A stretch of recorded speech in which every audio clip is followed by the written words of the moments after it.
Прийшли окупанти до нас в Україну, форма новенька, воєнні машини, та трохи поплавився їх інвентар.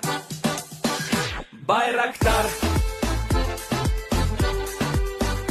Байрактар. Російські танкісти сховались в кущі, щоб лаптем посьорбати довбані щі, та трохи у чах перегрівся навар. Байрактар, Байрактар.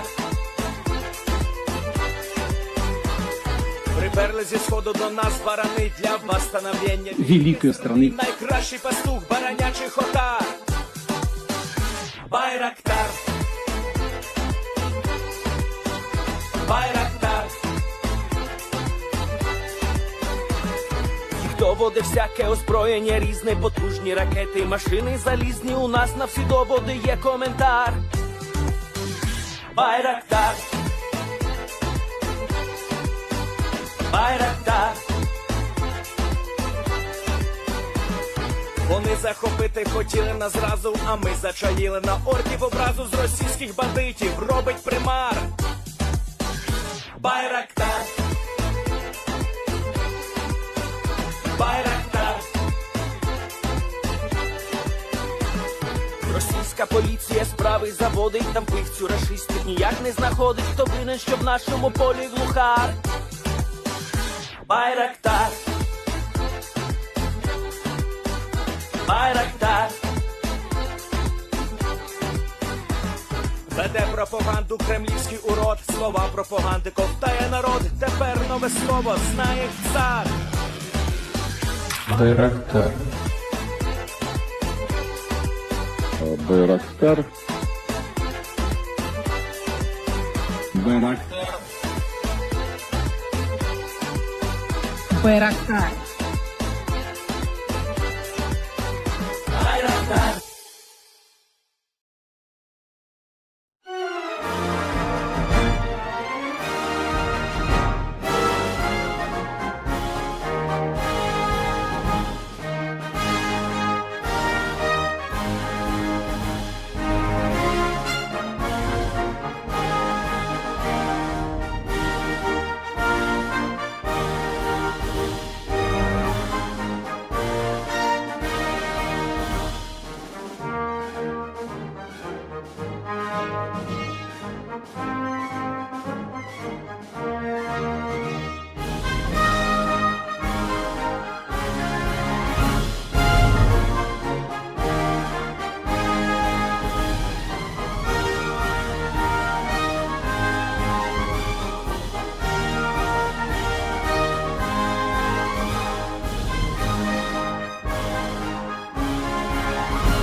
Yes. The Leaf Spring Army sends its regards.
Hello, everyone. I'm the Enforcer, and I'm accompanied by Enforcer Matt. And good evening, folks. It's Enforcer Matt, and welcome back to day 1089 of the War News stream. And of course, it is the Sunday night fundraiser stream, and it's good to see you all once again. And of course, we have very big news today. Ukraine has restarted massive drone attacks on Russia. Britain is threatening to send troops to Ukraine, and Europe is announcing massive aid packages for Ukraine coming up in the coming weeks. And it's good to see you all once again. And of course, we're going to be covering the past 24 hours of news from around the world, as we've been able to hear a load of breaking news that has come out today, including the Ukrainian armed forces making significant offensive advances in the area of Pkrovsk and Kursk. We have also been able to hear of the British, the United Kingdom of Great Britain and Northern Ireland officially declaring that given the current ground situation and the development of the diplomatic situation worldwide on the Ukraine war, they are seriously considering the deployment of British armed forces to be actively involved on the front lines of the Ukrainian conflict. We've been able to hear that the Polish appear to not be involved in this mission, although there is still a lot of talk about this currently ongoing in Europe at this point, as the statement was made in Britain by the Prime Minister today. We have also been able to hear inside of the NATO headquarters that they are criticizing NATO battle tactics, stating that they are largely not in line with the way that NATO weaponry is supposed to be used with the Soviet tactics that they're employing on the battlefield. Meanwhile, Ukraine has conducted a massive drone strike, not a missile strike, into the area of Krasnodar and Belgorod overnight, as we've been able to hear that the Ukrainians have continued to strike key Russian oil assets throughout the entirety of the border regions. We've also been able to see in other major news that the United States of America has made a minor change on the Department of State's website to their official recognition of Taiwan, a very interesting sort of a development that we'll be talking about a little bit later. Nevertheless, Zelensky has just arrived in Riyadh in Saudi Arabia around 6 hours ago at this point, and appears to be preparing for the talks that will be beginning very soon. We have also been able to hear of other major things that have happened inside of Ukraine on the battlefield, where it appears that Russian armed forces are continuing to take high casualties, and the Ukrainians are mostly holding them back on all front lines at this point. We also have to mention that tonight is the Sunday night fundraiser, a night of legends. We've already been able to raise $500 for Nova Ukraine, and tonight we have a $2,500 goal. It is once again another fundraiser of many fundraisers, and hopefully we'll be able to see that the Lee Spring Army is able to reach the fundraising goal of $2,500 tonight, because Nova Ukraine is an amazing nonprofit and helps out massively behind the lines inside of Ukraine, helping out citizens, children, and all the like to be able to avoid the horrors and realities of warfare, and of course being an unfortunate casualty near to the front lines.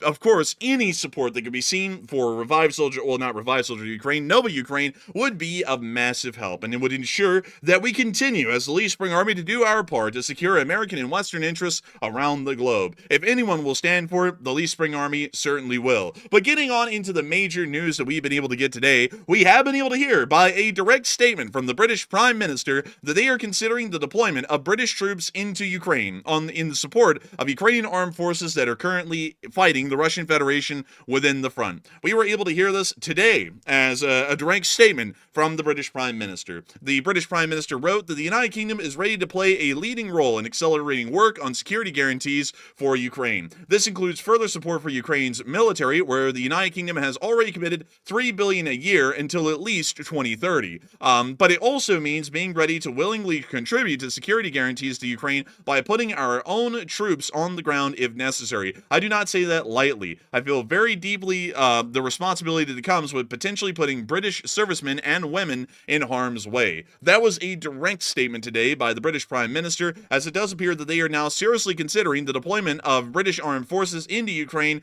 to protect any sort of security guarantees given by the whole of Europe in the future in support of the state of Ukraine, regardless of the circumstance that may be evolving in the future. However, it appears that Poland, on the other hand, has now gotten cold feet. As many of y'all would know, that Poland has really been the stalwart charger of nations that have been openly wanting to get involved directly militarily in support of Ukraine. It appears that that is starting to change right now, as Poland is now stating that they largely would not commit to any sort of involvement in the Ukraine war. As we've been able to hear that the presence of Polish troops on Ukrainian territory, quote unquote, is not being considered because Poland's duty to NATO is to defend the eastern flank. That is our own territory.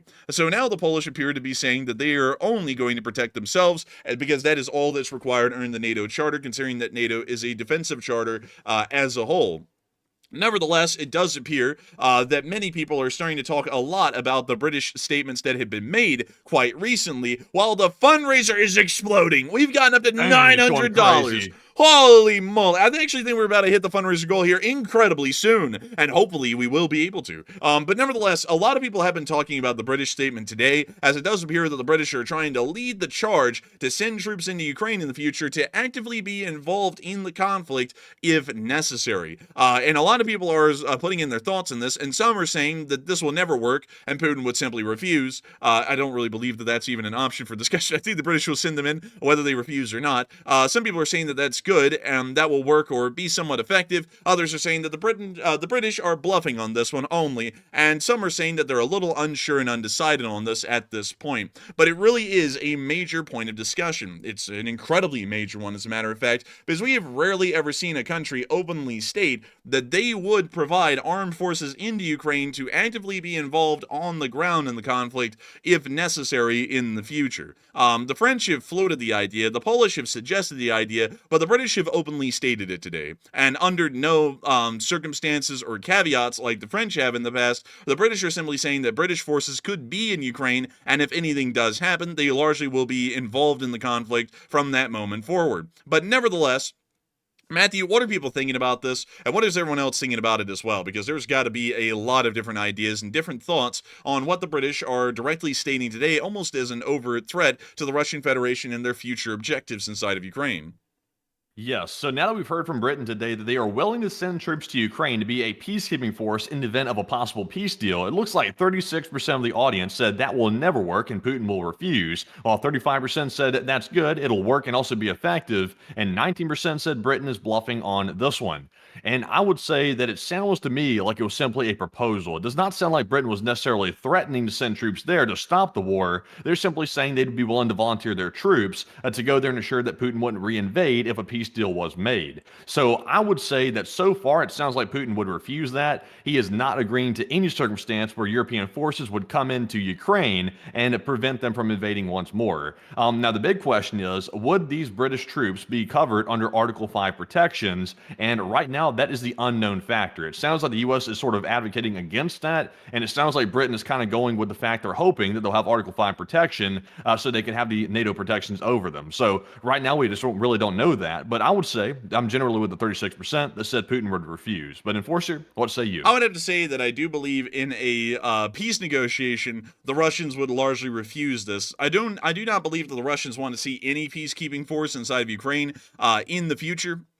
And so for this reason, this most likely would be a point of discussion where the Russians would flat out refuse the involvement of any kind of British peacekeepers or any peacekeepers of that matter from any country inside of Europe. I have a feeling that that most likely would be the case, but nevertheless, it may also be so that once a peace agreement has been made, British forces may arrive in Ukraine nevertheless in their own form of security guarantee. We do have to make it fairly clear that there is an ongoing split right now in between Europe and the United States as far as the direction of Ukraine's future is going, and we may see that the British start to more so lean into and join a European coalition that will be creating their own security guarantees and their own arrangements with Ukraine well on into the future. Meaning that while the Russians would not agree to such a thing under an American-led peace agreement, the British and the Europeans may do their own thing on the side with Ukraine that is completely out of that framework and send those peacekeepers in regardless. It's something that I would have to say is a somewhat serious ordeal, because while British forces are usually complained to be small,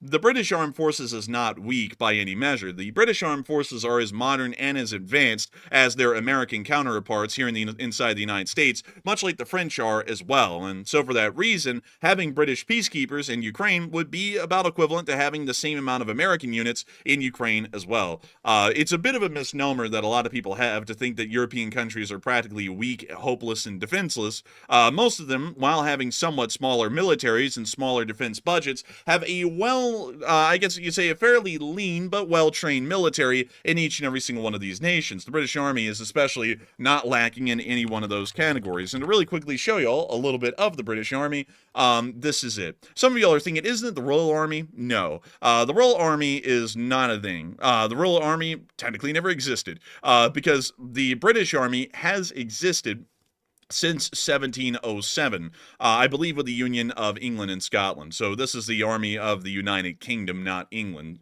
So that's another caveat as well. But nevertheless, unlike the Royal Air Force, the Royal Navy, and so on, this is simply called the British Army, not the Royal Army. Nevertheless, the equipment that they have at their disposal is incredibly good, to be entirely honest. It's actually wildly good, and I'll show you all a little bit of what they have right here. First off, they only use the Glock. Matthew will love to hear that one. Matthew is a fan of the Glock. I do love the Glocks, yes. Oh, the Glock. It's always known for its excellence. But they also use the Colt C8. They're actually starting to issue this as a standard across the British Army. It is a form of the AR. I know that a lot of people are saying, well, wait a minute. What about the SA-80, or really what the L-85 is? They're getting rid of those. They have finally decided that they don't really like the bullpups, and practically everyone in Europe at this point is moving away from bullpup designs. The French are moving from the FAMAS, and they're moving towards something akin to an HK version of the AR. I forgot the exact name. The British are moving towards the Colt C8. So pretty much everyone is removing themselves from the bullpups, and they're starting to standard issue these forms of AR-style rifles, including the KS-1, which is also issued to British forces as well in the present day, and it's starting to become a common standard. Wait a second. Go back to that image for a second. Let me see that one more time. What, they have like a pistol red dot on top of their scope? That's kind of interesting. It's like it's sitting on top of the scope. I think this is for closer in engagements, close range where you don't really need magnification, because I bet you that optic right there may be 4 to 6 times magnification, maybe, or may even have a variable kind of magnification lens on it, and so this is used for the close in engagements where that would not be needed. Yeah, that's pretty neat, actually. I don't think I've seen that on American weapons, unless I just missed it or something. I haven't seen this before. I don't think I've really seen that a lot either. Maybe it's something used in the special forces, but we don't really see rifles in the special forces much. But they also have some pretty interesting kinds of other weapons as well. We'll skip over the long range rifles because that's more so for special forces. That's kind of a smaller part of the deal. But they do use the MP5, so Squid Game is a possibility in the British Army. They also have some very nice machine guns, such as the FN Mag. I really like these. I think FN machine guns are incredibly good. No one can beat FN. They also have the 50 cal heavy machine gun, the M2, which is of course a great heavy machine gun. It hasn't been in service for nearly 100 years for no reason.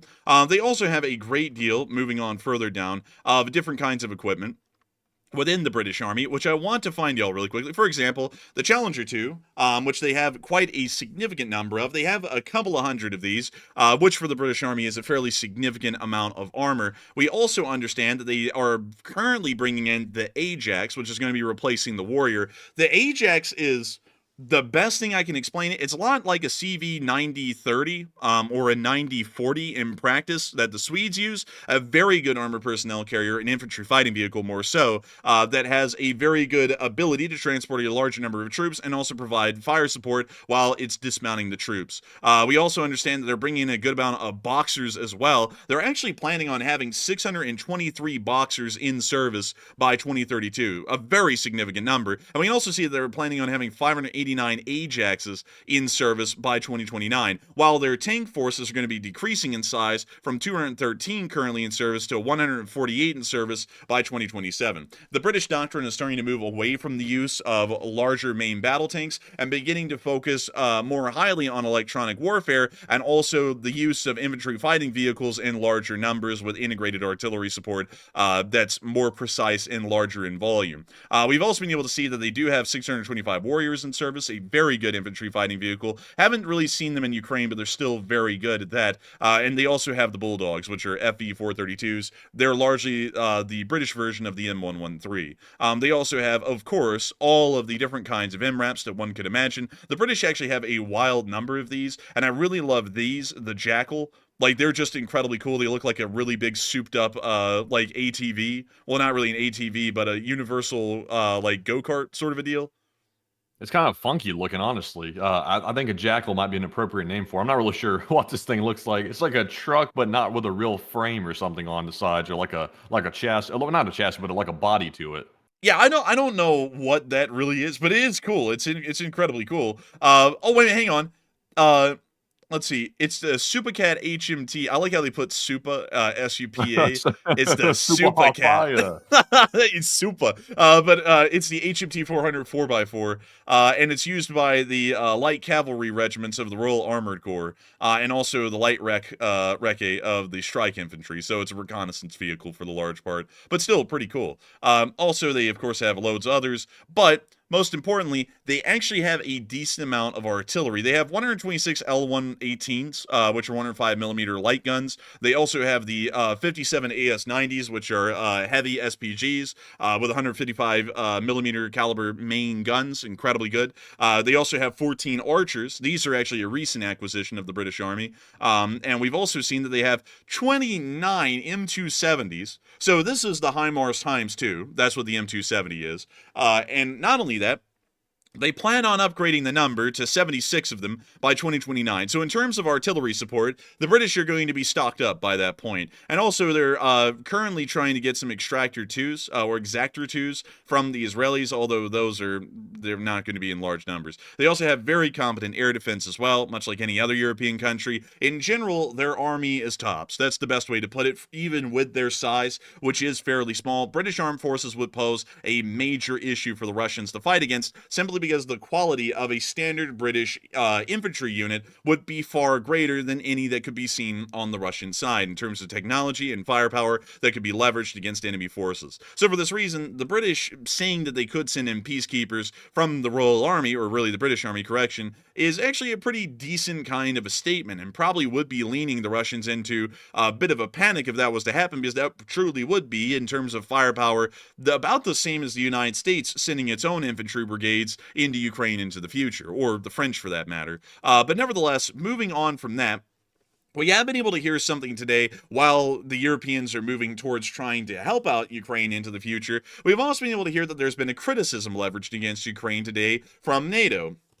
And it's about their battle tactics. This is something that we brought up in this channel several times before, watching actual video and picture evidence of Ukrainian armed forces in the field. But it appears that this criticism is now finally being stated inside of NATO, as NATO officials are criticizing Ukraine for wasting Western arms by relying on Soviet-style tactics. I know a lot of people are going to have a very big argument and a discussion about this in the chat. That's totally fine, but there is a decent argument to be made by NATO about the usage of Western weapons by Ukrainian armed forces. Tensions are rising between NATO and Ukraine as UK defense sources criticize Ukraine's army for misusing Western-donated weapons. Ukrainian forces are using Soviet-style tactics and wasting expensive NATO equipment. Something that's a little bit important to point out is that NATO weaponry is generally smaller in number than that of Soviet weaponry or Soviet-era weaponry. NATO largely emphasizes a doctrine where we try and pinpoint our firepower as much as possible, which still gives us a superior firepower advantage, but requiring far less ammunition to be able to achieve it, really working more so on precision of the strikes than the overwhelming volume. The Soviets, on the other hand, or Soviet tactics in general, don't really rely on accuracy and precision, but rely on overwhelming firepower in general, meaning that the Soviets' weaponry is usually cheap and voluminous, and they can just throw a lot of it at the wall, but most of it doesn't stick. But NATO weaponry is smaller in number, more expensive, but each time it's fired, the general plan and practice is that it is going to stick, or that it is supposed to stick. The British are claiming that the Ukrainians are using in-law missiles, which are 20 grand a pop, mind you. They're not incredibly cheap, and they're using them largely like RPG-7s, from what we're hearing from the British. So what the Ukrainians will do, much like we've seen the tactics in the Crimea Forest, or they'll pop out with an RPG, fire it, then duck back down, grab another RPG round, pop up and fire it again. They're doing that with in-laws, but each time they do that, they're firing a small car at the Russians in cost. So the British are saying that they're not really supposed to be doing that, and they're technically really not supposed to be. Those kinds of weapons are generally supposed to be used when you actually have a clear sight of target on some sort of a light armored vehicle or an armored vehicle in general. The Ukrainians are using them against infantry and also firing them in larger volumes. Firing salvos worth over 100,000 pounds instead of using NATO's precision tactics, where you're supposed to actually ascertain the target and then fire at it, and it's supposed to be a certain criteria of target that the in-law is largely designed to deal with. Reports claim Ukrainian forces have abandoned javelin launchers, some of them falling into Russian hands, and one British officer said that the Russian army may now have more javelins than the British army because of the amount of them that have been abandoned, or at least the CLUs that have been abandoned near to the front lines in some places. But nevertheless, it does appear that this is a criticism that has popped up before, because sometimes we have seen that NATO weaponry and Ukrainian NATO-Soviet hybrid doctrines have not really worked incredibly well together in some instances. I want to remind you all probably the best story that I can ever remember that pops up in my head, which is the use of the AMX-10 RC by the Ukrainian forces in Zaporizhia. This is the AMX-10 RC, and this little thing right here is a French light tank that's been provided to Ukraine in somewhat decent numbers ever since 2023. These are a light tank, and largely are supposed to be used for reconnaissance and scouting by fire, meaning that the AMX-10 RC is supposed to find the enemy, engage it with fire, report back the size of that unit, and then immediately retreat from the battlefield and leave that area. With that in mind, it is a little interesting, I have to say, that the Ukrainians didn't really use it like that. Many of y'all will know the summer offensive of 2023, and pretty much everyone at this point knows that it didn't really go all too well. And that's because generally some of the blame goes towards the Ukrainians ditched NATO-style tactics and went back to Soviet tactics, where they pretty much just started to try and brute force their way on down south and into the area around Berdyansk and Mariupol, specifically near the direction of Velika Novosilka, heading down to Staromanivka. This was an area where one of the Ukrainian units that had been issued AMX-10 RCs was fighting, and this unit started to use AMX-10 RCs in an incredibly dangerous fashion, largely trying to use them like main battle tanks, which is not how they're supposed to be used. The AMX-10 RCs ended up taking incredibly high losses because they have very little armor. They actually have practically no armor, and so a decent amount of crews and AMX-10 RCs were lost during that offensive, because of the misuse of the vehicle. Instead of using it like a light recon vehicle, the Ukrainians were using it like a main battle tank. The Ukrainians then stated publicly, the Ukrainian Armed Forces stated at the time, that the AMX-10 RC sucks as a tank, and that the French shouldn't have even insulted them by giving them something like this. And then the French shot back by saying that the AMX-10 was never supposed to be used as a tank, and they don't know why they were even trying to use them as an actual frontline brawler when the AMX-10 ARC was never designed to be such a thing. And that's kind of one of the best instances I can bring up of a NATO weapon being used improperly, because it doesn't really blend with the Soviet-style tactics that are sometimes used by Ukrainian units. And so it does seem to me like there's a decent argument. However, there's also another argument in counter that the Ukrainians could give out that's very true. NATO doctrine largely relies on most of, say, Russia's firepower in this conflict right now would be suppressed or destroyed by air power before the infantry ever engaged them, making it a lot easier to engage the Russians with that precise kind of firepower that would make NATO weaponry work. For the large part, Ukraine can't do that because Ukraine really doesn't have an air force, and Ukraine also doesn't have enough aircraft to be able to conduct seed operations to open up the skies even long enough for those kinds of precise air-to-ground missions to be conducted. So for that reason, the Ukrainian infantry largely are forced to return back to Soviet-style battle tactics, because if they do not resort back to those Soviet-style battle tactics, there is no superior firepower that's being given by anyone but them. And so they largely just have to throw out the firepower of the Air Force and the Army combined to be able to even try and overwhelm the Russians in terms of the amount of explosives being thrown their way. So now this brings us around to who's in the right and who's in the wrong here. Do a lot of people think that NATO is being too harsh on Ukraine with those kinds of statements? Do people think the Ukrainians have a legitimate reason for conducting these kinds of strategies and tactics? Or are some people saying that it's an issue, but it's not even a serious one to really even mention? And Matthew, what are people thinking about this, and what are you thinking about it as well? All right, so it looks like people are pretty much split on this poll. It looks like 37% said NATO is being too harsh on Ukraine, while 31% said NATO has a legitimate complaint, and 23% said it is an issue, but it's not that serious.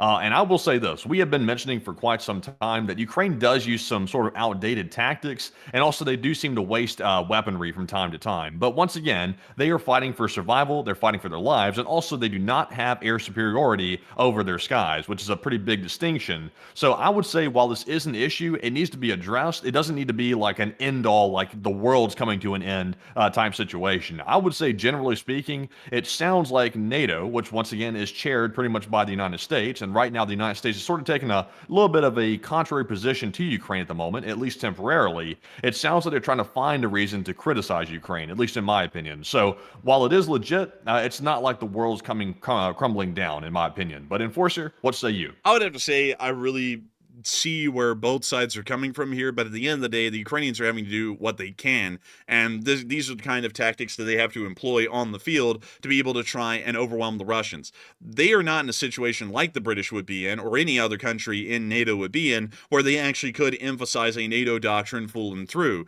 Their military isn't really designed that way.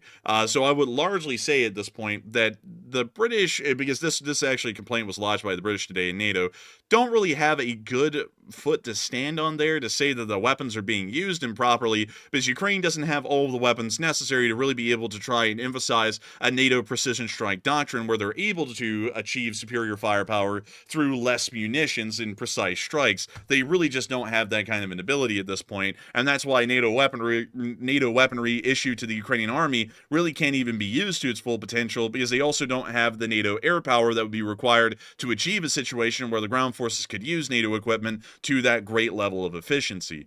So I hope that addresses that well, in my opinion. And also, I've seen some people saying this in the chat. I want to clear this up real quick. Some people have been taking undue craps on the British in the chat. And a lot of people are saying that the British suck, the British are a dying nation, and the British are cooked and finished. Well, I've been over there not too long ago, and Britain is just fine. I can promise you that. I'm assuming that some of those people saying that have never even been to Britain, and you're just looking at whatever the hell is on Twitter or somewhere else. But the British are completely fine. I traveled around the country. They have a pretty good standard of living. They have a pretty good quality of life. Things are generally fine over there. And to be entirely honest with y'all, it really seemed to me, beyond the architectural differences and the differences in accents, that they are incredibly similar to the United States. Country people in Britain are country people, and city people are city people. people, and that's all there was to it. So it's a little bit silly for some people to say the British are cooked. I mean, I've personally been there, and I can promise y'all the only thing they're cooking is some pretty good meats. Like, they actually have some pretty good beef over there, I'm not gonna lie. They're pretty good at all that. But nevertheless, I hope that does address that somewhat well, as we have hit $1,220 on the fundraiser. We are halfway there. Oh, Let's go. living on a prayer. And also, let's see here. I'm seeing some other people. Let's see here. LOL, you haven't been to real Britain yet. Have Britain? you? Where we go Where, to? Little Britain? where do we go? Do we go to Narnia? Like, where in the world's real Britain? Because I'm fairly certain that England, Wales, and Scotland is Britain. I'm fairly certain, and we went over the whole thing. So I'd have a feeling that it's probably totally fine because went through it and saw it. So hopefully that clarifies that. Because I'll be honest, I don't really take statements and run with them like that I know are untrue. Like, anyone who makes a statement like that, like, I don't mean to be rude or offensive here, but you're talking out of your rear end speaking about Britain like that, because I've been over there and I've seen it, and I would bet, because this is the reality of the matter, 70% of U.S. citizens never travel abroad, so a lot of Americans' opinions on that are being concocted off of the internet, and they've never actually seen what Britain looks like, because when we were going over there, we heard, oh, the British are cooked, it's a dying country, it's a terrible place, it's an absolute hellhole, and people have it terrible over there. They're practically eating shit out of the sewers because they don't have any money, and the government keeps screwing them over. And then we went over there and we were like, wow, it's actually incredibly nice. Like, it's actually really nice, and it's way better than we ever anticipated it would be. To be entirely honest with y'all, if I have to pick a country out there in the world that's my favorite outside the United States, it actually would be the UK, because it was just that nice. Like, I haven't really seen a country out there that is as nice as the UK outside the United States. So that would be my 2 cents on it, because, you know, I've actually been there and seen it. So making a comment like that to me, I'm not really buying it, because I've actually gone over there and seen it myself. So anyways, with that, I hope that does address that the best I can, because I wanted to address the British slander that was going on in the chat by some. But anyways, moving on, let's see. Oh, and someone said, well, you only got a glimpse. Oh my lord, man, it's always devalidifying. Everyone's always got to try and take, well, you only saw a glimpse. No, we were over there for, I believe, about 3 weeks one time, traveling around. We were over there long enough to listen to people talk about things and gripe about things, and it's the same old gripes you hear here in America. You know, oh, I think the government isn't really doing the right thing or the right action, and then you travel around and it's completely fine. I mean, you know, one thing I've got to admit over there in Britain, like, I'll just be entirely honest with you, like, even in the dodgy parts of their cities, it didn't feel as dangerous as it did in the somewhat halfway good parts of cities here in the United States. I'll just be completely frank with that, because we went to North London, and we went to South London, and we actually, crazily enough, actually went through some of the worst parts of London, we found out later, and nowhere during those parts did it seem like you were about to get shot. Now, I can promise you this, you go down in Bessemer, you'll feel like you're about to get shot today, like right now. Didn't feel that way even in the most dangerous parts of London that we traveled through, because, you know, the danger that exists over there doesn't really seem as imminent as it is over here in the United States sometimes. You know, you don't have the Crips and the Bloods. I'll be honest, I felt really unsafe walking through some areas of London. I remember walking down a couple of streets. I was like, I think we're about to get stabbed. I think we're about to get shanked out here. Well, obviously, I didn't feel like we were about to get shot because nobody really has guns over there unless they're really, really bad criminals. But I didn't feel safe walking down a lot of London streets, actually. London really seemed unsafe, to be perfectly honest. Oh man, honestly, I thought London was fine, man. I mean, like, it seemed safer to me than Birmingham or Montgomery, which is where we're from. Like, way safer than that. Because Montgomery and Birmingham, like the actual cities, are practically entirely no-goes. You could get mugged or shot anywhere. In London, at least, there were generally safer areas, and then there were not so great areas. But in, say, like downtown Birmingham, Alabama, which is this whole area right here, all the way down to Bessemer, that's a whole place you really can't go to or hang out in, because you could just get, you know, shot out of the blue for no reason, or mugged or stabbed or something like that. But nevertheless, I hope that does address that somewhat well, because I want the British folks to know here that are watching, I got y'all's back. It's not that bad over there. But anyways, moving on from that, it is time for us to move on into some more news. As we have been able to hear that in Saudi Arabia, a Ukrainian diplomatic delegation has arrived, and it does appear that they are preparing for Zelensky's visit. We were able to hear that Zelensky landed by plane, and we did have video footage of that, but for some reason the video footage got scrubbed, and so we are not able to show that to y'all at this time. But it does appear that Zelensky has arrived in Saudi Arabia and is going to be awaiting the U.S. and Russian delegations that will be arriving there very soon, and apparently will begin talks on the 18th, from what we're largely understanding. But still, it does appear that some sort of a diplomatic negotiation is going forward inside of Saudi Arabia, and the Ukrainians will be involved in some sort of a way. But we generally do believe that these peace talks are going to be non-beneficial, and we're not entirely sure if the Russians are even going to show up. It was incredibly clear beforehand that they were going to show up to Munich, and then they never showed up. So we're somewhat assuming that that might be the same case in Riyadh, and we may see the Russians just never arrive, and once again it's another meeting in between the Ukrainians and the United States, and there is no Russian party that is involved at all in any of these negotiations. If there is, maybe we'll be shocked, but I have a feeling there's still a decent chance that they might not even show up to this one as well, because they didn't really show up to the one in Munich either. But really quickly, I do want to point out that we have gotten up to $1,300 on the fundraiser. Ole male! My goodness, look at that.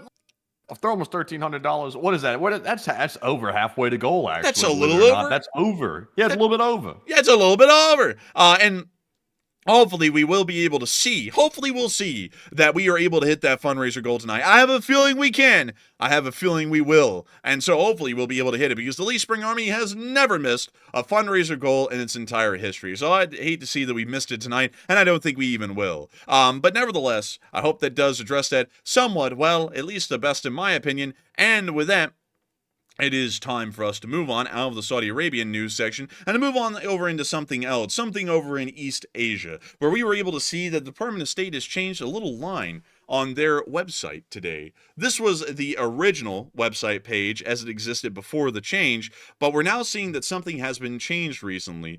This little line right here that is crossed out in red from the original article before it was revised. We do not support Taiwan independence has been removed from the U.S.-Taiwan relationship section of the U.S. Department of State's website, possibly showing that the United States may be preparing to change its position on Taiwanese independence here in the future, and may actually start to push the Republic of China, also called Taiwan, to try and declare independence from the Chinese officially and completely separate themselves from the concept of being a part of China, and instead moving on into something completely different, being Taiwan. So that is a fairly interesting thing. Of course, this is only a minor change to a website, and we'll largely have to see how that goes or what that turns into, but still a fairly interesting thing nevertheless. Moving on from that and out of East Asia, it's now time for us to move on into Ukraine itself, because we actually have a good amount of news to cover from this area. And also, let's see here. I see all kinds of things being said in the chat still, and let's see here. Sell enough hot dogs, you'll get there. Maybe. And let's see. Maybe Russians.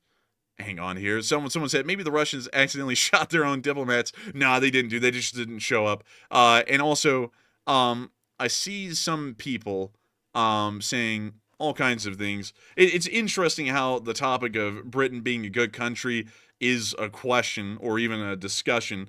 I don't really know how. I'll be entirely honest. Like, just kind of circling back to that quickly again. I don't really know how people are trying to argue that, because it's a little interesting to me. Like, I don't know if y'all are drinking like Russian and Chinese Kool-Aid, because if you listen to Russian and Chinese propaganda, they say that every single country that has anything to do with the Western sphere has fallen. America's fallen, Britain's fallen. It's a political topic. That's why I'm saying, because it's getting political. People are speaking in a political light about it. That's what they're saying, not about the military. Oh, well, that sounds like something we might want to start timing out then, if it's a political thing. But nevertheless, I just got to point this out. It's something a little interesting to me that people keep on saying, oh, this country's fallen, that country's fallen, and the only ones that people don't say is fallen is the Chinese and the Russians. That's always a funny one to me, because I'll promise you this, Britain can beat Russia's ass single-handedly any day of the week, and if you can beat someone's ass single-handedly, I would say you haven't fallen. I'd say they're about to fall on their ass here in a minute, if they keep running their mouth against the British, or really anyone in the Western Sphere at this point. But, moving on from that, and on into the remainder of the news that we have a significant amount. And I'm kind of stalling here for a little bit, Matthew, because we're blowing through this quickly, and I thought that we were going to discuss many more things quicker, and we are going to be ending out this news segment really early tonight if it keeps going at this kind of a clip. So, nevertheless, we are going to be trying to see if we can get the fundraiser goal up to where it's supposed to be at $2,500. We are only about $1,000 away from the fundraiser goal, and so we are going to call forward the ancient right, the thing that has not been called up for an incredibly long time, the General Order. Order! Order! If you are a part of the Lee Spring Army and you have $5 to throw into the fundraiser, throw it in right now. I'm going to be throwing in a 20 to lead by example, and hopefully we'll be able to see that each and every single person who is a part of the Lee Spring Army bands together to bring up the fundraiser goal to its actual finish. We are getting close, very close indeed, and hopefully we'll be able to see that we are able to hit that thing incredibly well. But nevertheless, while we're doing that, Matthew, do we have anything to talk about at all? Because I was hoping we'd have a poll or something, but what do we got? Wait for some more news, basically. Just carry on with the news. Well, I mean, like, the kind of issue is, man, like, I thought we were going to have a lot more to talk about at the beginning of the stream, and if I start moving into the Ukraine stuff, we're probably going to be done here in, like, 30 minutes. So I'm trying to, find a way to pace it like we normally would, so that way it'll be an hour and a half long segment. So do we have any questions or something like that? Yes, we can grab some questions, and also we can cover some of our top donors of the night thus far. And our first one here is going to go to the Enforcer, who hangs around the channel quite a bit and puts in a $100 donation. And thank you very much to the Enforcer for throwing in that $100 support. We also have a 100 from Activista, as well as a 100 from Hal Rose, along with Just Chillin', and as well as BC Skyman, who just threw in a 100 as well. Huge shout out to BC for the massive support of the fundraiser. And also, let's see, we're currently at $2,068 raised, and it's going fast. Look at that. We are less than $400 away from goal. Actually, we're less than $300 away from goal. Oh, Warriors throwing a 100. Look at that. We are getting so close. In fact, it's having a hard time updating. We're going so fast right now. $2,231 raised, almost $300 away from the goal. Getting there close. Also, to continue calling off our list here, we have a 70 from Tom S., as well as a 50 from Not a Fan of Cranky, as well as a 50 from Greg Carrier, and as well as John King, who also put in a 50 as well. And a huge shout out to all the top donors so far tonight, because this is tremendous to see. Once again, we're now, I believe, $200 away from goal. And I'm trying to make sure I didn't miss anybody here in the live chat that threw in a big donation.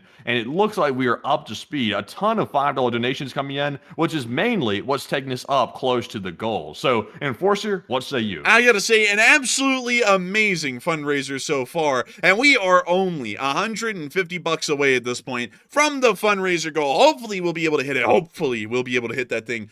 Because we always have hit the fundraiser goal. We have never missed a fundraiser goal in the history of the LSA. No matter how difficult the hill is to climb, no matter how tough the fight is, we have always made it to the fundraiser goal. So hopefully we'll be able to hit that here incredibly soon. I mean, very soon, hopefully. But still, I have to say that it has to be coming around time, Matthew. Coming around time. Goodness. Any moment now, we'll hit the $2,500 fundraiser goal. But in the meantime, I suppose we could get a couple of questions. So what do we got, Matthew?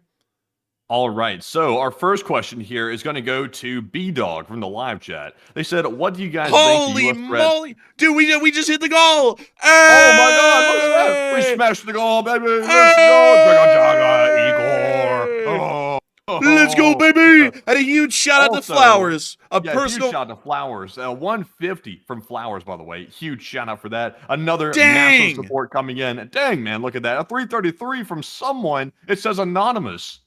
Man, look at that. That's got to be Hal Rose. He only throws in 333s and a 300 from Barry Woodward. I got to give a huge shout out to Hal Rose, Barry Woodward, and Flowers for y'all's massive donations right there at the end, bringing us not only to 2.5, we're now up to $3.2 thousand on the fundraiser. And I got to give a huge shout out to Flowers, who got us over the fundraiser goal, because crazily enough, Flowers is actually a personal friend of mine that I have known well before I even really like took off on YouTube years ago. I actually know him. We've talked on Discord a good bit over the years. I got to give you a huge thanks for supporting the fundraiser tonight and getting it over $3,000. I actually did not expect you to be the person getting it over the goal, but an incredibly cool thing, and a huge thanks to you so much for that. And also a huge, massive thanks to Hal Rose and Barry Woodward. And Hal Rose is actually the top donor of the night so far to the fundraiser, blowing it out of the water with a $333 donation to the fundraiser. Truly an incredible thing. And I got to give a massive thanks and a shout out to all of y'all once again, because if it wasn't for all of you folks,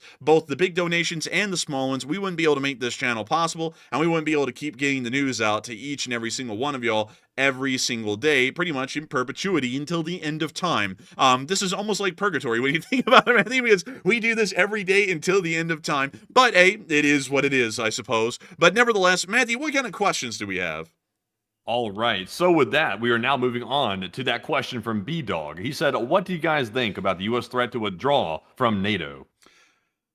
I haven't heard that floated again recently. I haven't really been trying to pay attention to much to that whole deal because nowadays I get a little quick to be tempered is the best way to put it, I guess.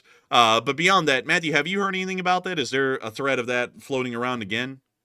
So that threat was actually verbalized. I think that was verbalized about a year ago by a particular person, but specifically like the direct threat, I haven't heard it been repeated recently, but there is always an implicit threat of the U.S. deciding to withdraw from NATO if it thinks the members aren't paying up fairly. And we actually had this discussion the other day with someone that we were speaking with about this issue. There's a lot of misconceptions about how NATO is funded, and there's that same statement being repeated all the time that the countries of NATO, the member states, are not paying their fair share into NATO, when actually that's not the way it works at all. Each country is supposed to spend 2% GDP on their national defense, and that creates a common defense of every single country within NATO that can then respond if Article 5 is invoked. So I would say that it's probably really no real threat of the U.S. withdrawing from NATO anytime soon. And once again, they just raised the GDP spending guidelines up to 5%, and the U.S. is not even meeting that new guideline. So I don't think that's going to be an issue, and I haven't really heard any statement directly out of the U.S. threatening to withdraw recently. But Enforcer, what do you think? I would have to say it would be a bad idea, not a great one at all. Also, man, I don't know who this person is,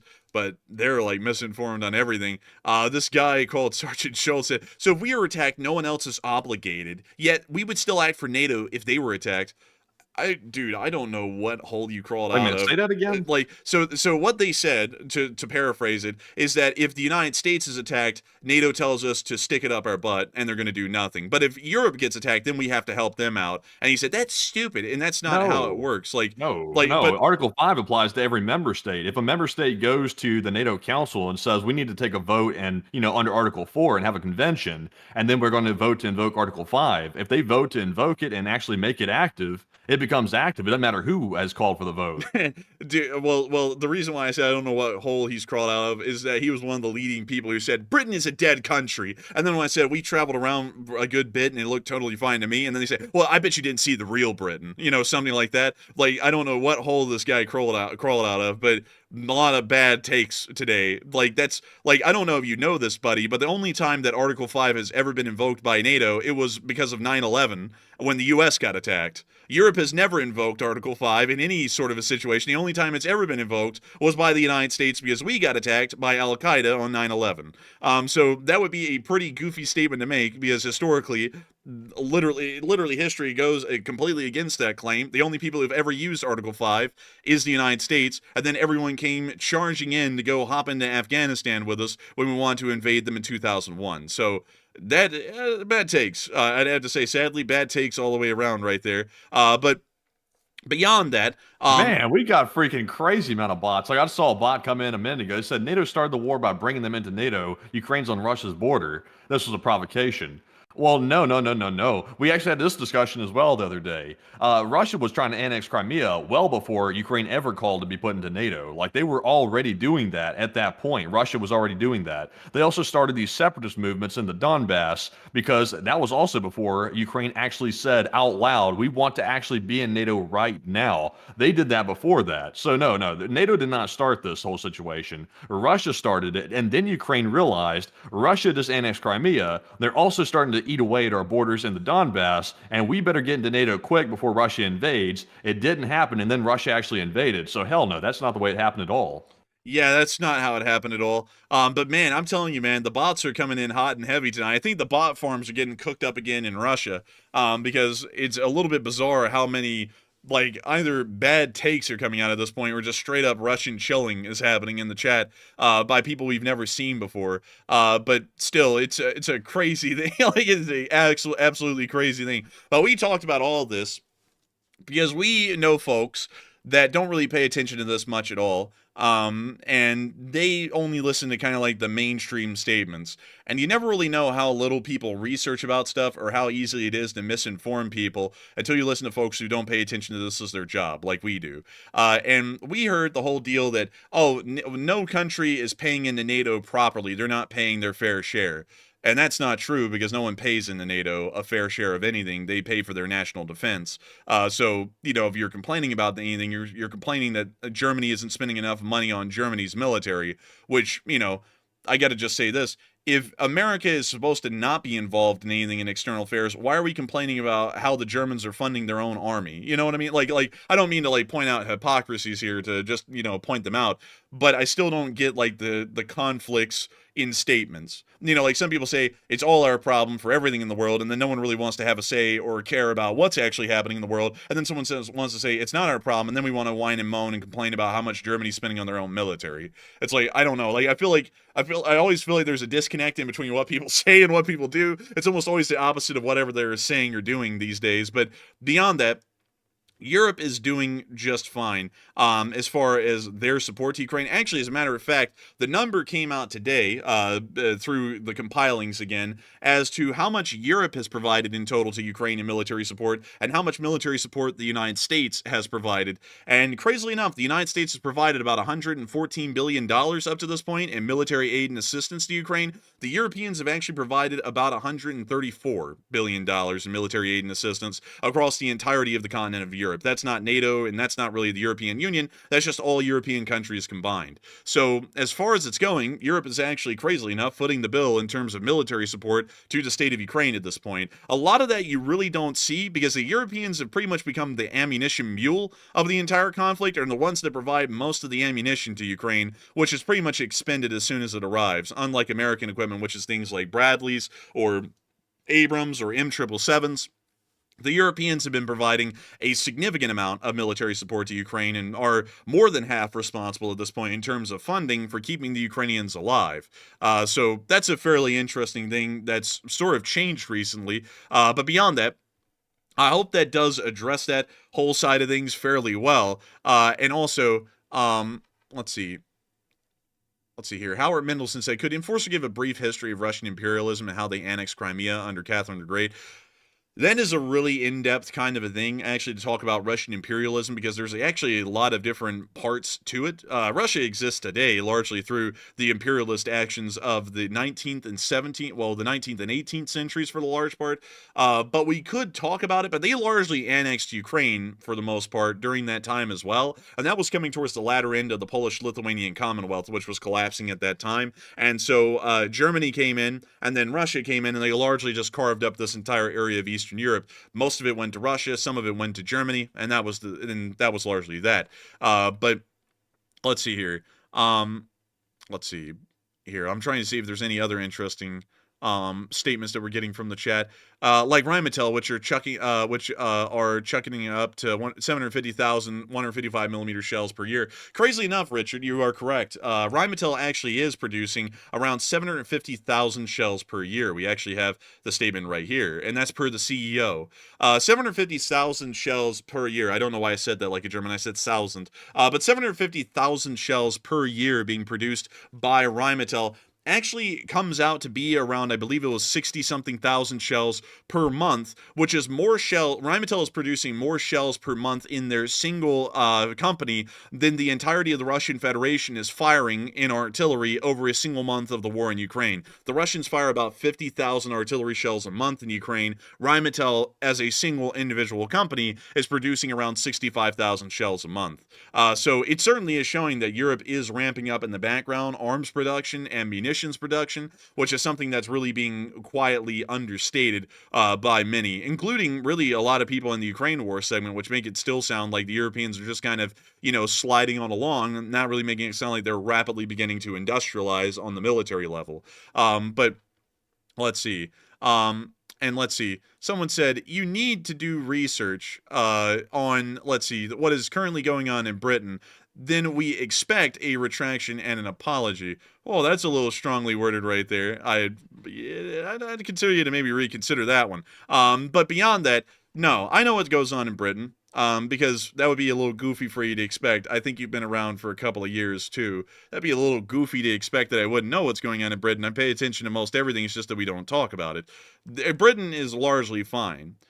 Domestic political issues does not mean a country is dying. Like, that doesn't mean that at all. There are always domestic political issues going on, so to expect a retraction and an apology over saying that Britain is largely fine is a little bit goofy, because that would be like saying America is a doomed and failed state because the last president or the current one. America is largely doing fine outside of the political dramas that happen every single day in every single country around the world.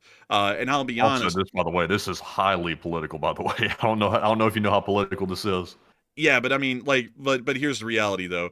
Every single country has their diplomatic quarrels. Like, it is what it is. Like, I'm not here to say whether it's right or wrong. And some people don't really like the current government inside the United Kingdom. Some people do. Just like people don't like the current government in the United States, and some people do. It's a domestic political issue, but it's a little bit goofy to say that because a ruling party is in charge of a country right now that you may not like, that the whole country is doomed to squalor and oblivion. Like, America, like, I'll be honest with y'all, even if America made the stupidest decisions over the next 4 years that could possibly be made, America would still largely be fine. It wouldn't be the greatest of times, but it wouldn't be like the country literally splinters into 5,000 pieces and turns into ash. That would be ridiculous. Like, regardless of your outlook or opinion on the current president or the prior one or the one before that or the one before that. Same thing with Britain. So it's a little bit silly, just making it as apolitical as possible to say that a country is doomed because of a certain political party being in charge, because you could make that argument for really any of the last 10 prime ministers in the United Kingdom, and they've been saying that the whole time about each of them. Anyways, with that, I'll have to say this. I'm going to withhold comment. I would have a lot to say about this, obviously, as I am a political science person.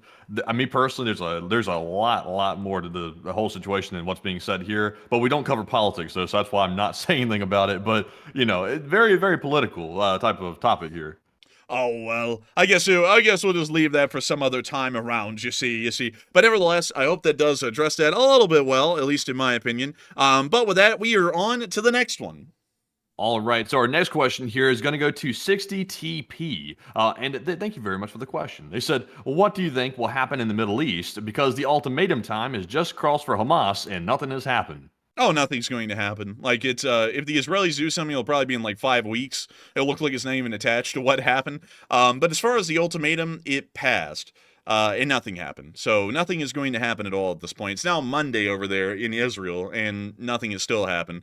That is kind of why, to be entirely honest, it's really not good to issue threats that you're not really willing to follow out on, because then it makes it look like you really are just making threats to make them, and there's really nothing to back them up. Whenever you make a threat, you have to be actually adamant that you're going to follow through on the threat. So at this point, it's only going to embolden, most likely, the Iranian proxies to do whatever they want, because it's incredibly clear at this point that American ultimatums may not be followed through. Even if the next one is followed through on, and the next one is a legitimate threat, you've now planted the seed inside of their decision-making process that everything will be largely a bluff, and it'll be a threat that's not backed up with any kind of action. So for that reason, no one really has a point or a purpose of having to follow through with any of America's threats or ultimatums. It kind of lowers our credibility or people's trust and fear in our warnings and statements for the large part. But with that, I hope that does address that somewhat well, but from what I'm seeing at this point, I don't believe anything's really going to be happening. But with that, we are on to the final question of this segment, and then we're going to be moving on into the rest of the news.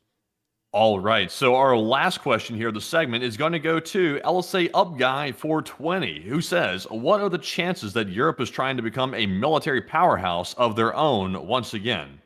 I have a feeling that the chances are fairly high, especially if the French are leading the charge at this point. It appears that the French are largely behind the idea of creating a separate European sphere of influence, and that's been incredibly clear. Some people, I want to make this a little bit clear because this is something that also people are trying to make political. Some people are saying that that's because of the current president. This was actually happening under the last president as well. It's just that it got downplayed because, like, to be entire, I'll just explain to y'all what the French have been seeing, and this is what the French are coming up with. The last president was largely mentally absent to the point he did nothing, and Europe was largely on its own for that reason. And while America was funding and supporting Ukraine, it wasn't really by any action of the president, it was more so by action of the Congress, and largely the United States, as actually being a leader of the Western sphere, was largely absent. And so the French throughout those several years were advocating that the Europeans should split off and create their own sphere. Now with the arrival of a new president, things are starting to change. And the current president is more so aggressive, and aggressive to the point that the Europeans are not really seeing any kind of a benefit out of it. So while now there is a clear objective and sort of a goal by the United States, which is the leader of the sphere, the French aren't really happy with the goal or the objective because they believe it goes against them. So right now, really over the past 5 years or so, we want to say that's a good time frame, the French, who are really kind of leading this charge here, have really been unhappy with all of the passing years and administrations of the United States, and really are believing at this point that there really is no way for the United States, given the current trend in leadership, to really look out for their interests, because it's either so benevolent they may as well be on their own, or whenever there actually is any kind of leadership, they believe it's hostile to them and unfriendly, and it's not really looking out for their equal benefits as well. So with that in mind, that's really why they're trying to move forward with trying to split away and possibly become their own economic and military power separate from the United States, and to pretty much split the Western sphere in two, largely off of the French model of understanding. Other countries really aren't that on board with that. For example, the United Kingdom is not on board with that at all, for the large part, from what we understand. And while they do agree and disagree with things that have been done over prior years, they don't really seem to be incredibly vocal about doing anything to split away. The Germans, on the other hand, largely see themselves as kind of down the middle at this point, and while they seem to kind of be on the fence, I believe they're kind of leaning a little bit towards the French direction. But nevertheless, that's largely what we're seeing at this point with the situation going on in Europe as far as policy, and their plan of maybe creating a different kind of a defensive alliance to separate from the United States and create their own defensive pact. That largely seems to be the case. And also, Vitaly said the French always have their own agenda, and they always do. They almost have their own thing going on most of the time. Even throughout most of the Cold War, they were largely separate from NATO, and officially actually were not a part of NATO, I believe, from 1955 onwards. But with that, I hope that does address that fairly well, or at least explain the French perspective, because the French perspective is the leading perspective in Europe of splitting away and creating their own military and economic powerhouse separate from the Western sphere entirely. But moving on from that, and out of that little bit of news, it is now time for us to get on into the remainder of the news that we have tonight. And we were able to see that down in the Krasnodar area, there was a significant Ukrainian drone attack that was hitting the area around Krasnodar, and we were able to hear that the enemy is allegedly trying to attack the Pkrovsk oil refinery and the Alisky oil refinery in Krasnodar. We also were able to hear later on that apparently there was air defense active in the Krasnodar area, and we did get to confirm that the Alisky refinery was hit and damaged heavily by the drone attack. And here's the clip right here. Oh, блядь. Oh.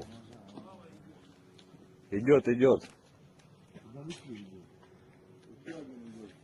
Тихо. Тихо, пацаны.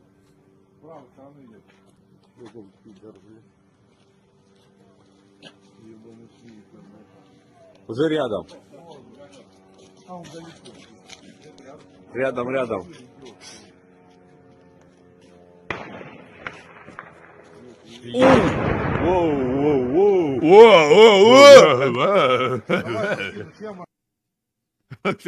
Oh, shit.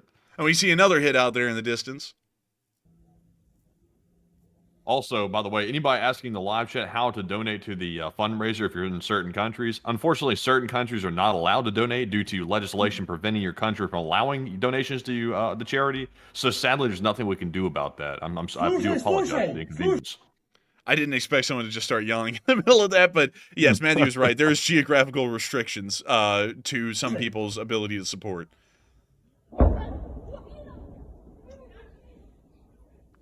Да уже поздняк, вон бахнуло. Да над нами. Да ну.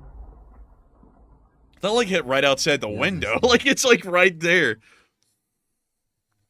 And that's the end of that clip. Also, really quickly, I do have to clarify this. The prior statements about Europe trying to become a military powerhouse was not supposed to be political. All I was trying to do is explain the French perspective, and the French have not been happy with the current administration or the prior administration equally. That's been incredibly clear if you followed the news for 3 years, like I have, because that's my full-time job. I do it 70 hours a week, 7 days a week, and about 10 hours every single day. So for that reason, that's why I said that. That's what the French have been saying. That's largely what the French have been doing. And to explain why the Europeans would want to become a military powerhouse, I have to explain why the French are saying what they're saying. It's not supposed to be an attack against the prior president. It's not supposed to be an attack against the current one. It's not supposed to be fostering people saying that they hate the current president or the prior president. That was not at all the intention. The intention was to explain the French position and why Europe may want to try and separate itself from the United States and become its own independent military power. Just want to make that fairly clear because politics are not allowed on the channel, and for some reason I'm trying to explain things as apolitically as possible, but when I'm talking about things, there is sometimes, like with Emmanuel Macron in France,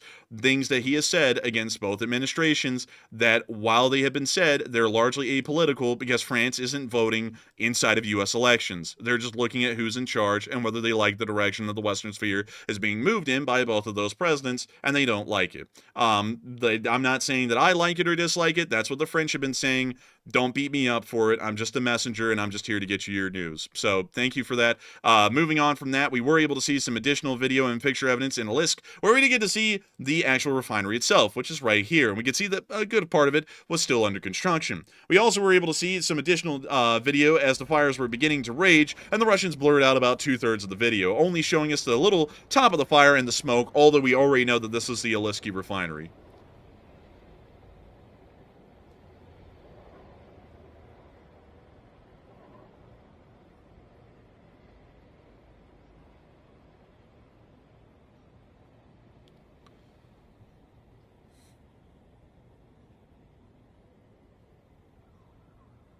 I like how they blurred out the bottom of it like you didn't even really know where we were looking at here. It's just it's a random refinery on fire. There's only like 2 of them got hit. It's like, well, I wonder which one it would be, like as of tonight. But moving on from that, great to see that the Ukrainians were able to conduct some incredibly successful attacks. And from what we understand, folks are talking. Folks are talking a lot about this. As Ukraine launches massive drone attacks striking major Russian oil refineries, will attacks increase again? And Matthew, what are people thinking about that?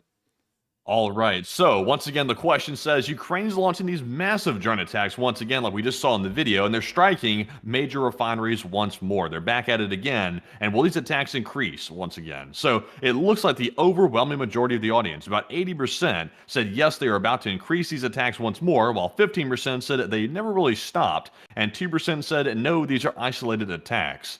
And I would say they seem like they momentarily paused over the past week or so. Basically, once the talk started happening about peace negotiations, it seemed like they largely came to a temporary halt. It seems today that has changed completely. As we see on the video, several oil refineries have been hit, and also a massive drone attack on several different regions inside of Russia have taken place. So I'm not sure if maybe they were given the green light by the United States to continue doing that again, or maybe Ukraine just decided it's time to take matters into our own hands and start launching these once more. But generally, I'm with the 81%. This is probably a sign of things to be happening for many days to come. But Enforcer, what say you? I would have to say that I do believe that the Ukrainian attacks against oil refineries and oil infrastructure is most likely going to be increasing. The Ukrainians have an inherent objective of knocking out Russian abilities to wage war and largely conduct economic activity, and the best way to do that is to be able to target and destroy the oil refineries that are producing the fuel to make all of that possible. And so for those reasons, I would largely have to say, in my opinion,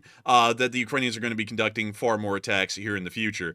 Also, something that I saw some people saying, and this was a fairly common statement, nobody follows the French on nothing. And I was very interested in that one, because It's an interesting statement because, crazily enough, the entirety of the European Union is a French creation.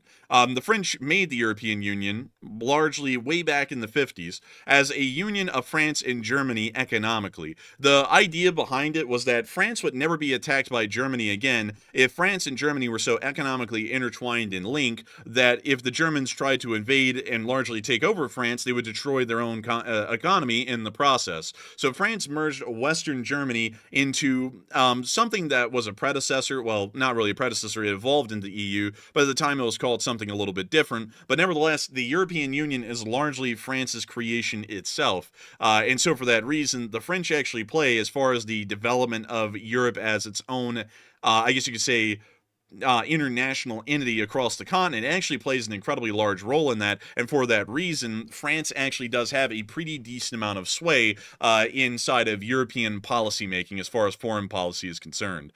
So a pretty interesting thing about that, actually. The French play a lot bigger of a role than most people would believe. As far as the Western sphere is concerned, the United States and Britain are usually the muscle and also the main leaders, but as far as Europe is concerned, most countries would look towards France as being the one that is largely the decision maker and the action taker, because historically, ever since the end of World War II, they've actually largely filled that role throughout most of that time in history. But with that, we are going to be moving on into our next bit of news, on up into the area of Kyiv, as we were able to hear that the Ukrainians are not going to be accepting any bilateral agreements. As Andrei Yermak said, reports about meetings with the Russians are fake. There have been no such meetings nor any plan until we have developed a concrete plan. The president has addressed these questions early. We discussed security guarantees, and the president made it clear that any agreement reached without Ukraine will not be accepted, making it fairly clear what the...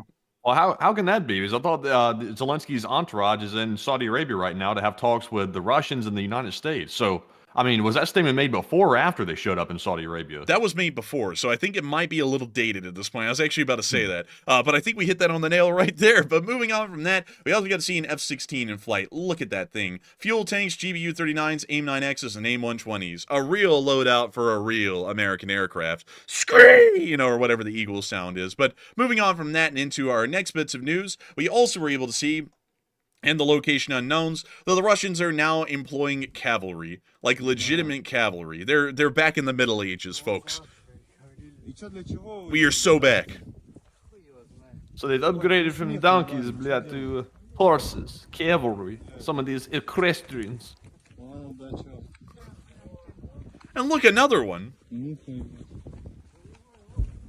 These horses are top-notch. They have RPGs strapped to them. So now the question is, folks, is Kingdom Come Deliverance 2 based in 1403 in the Czech Republic, or is it based in 2025 in the middle of Ukraine? The answer is all up to you. It's all a matter of imagination. But moving on from that and into our next clip, we also were able to see that the Russians are still running out of equipment.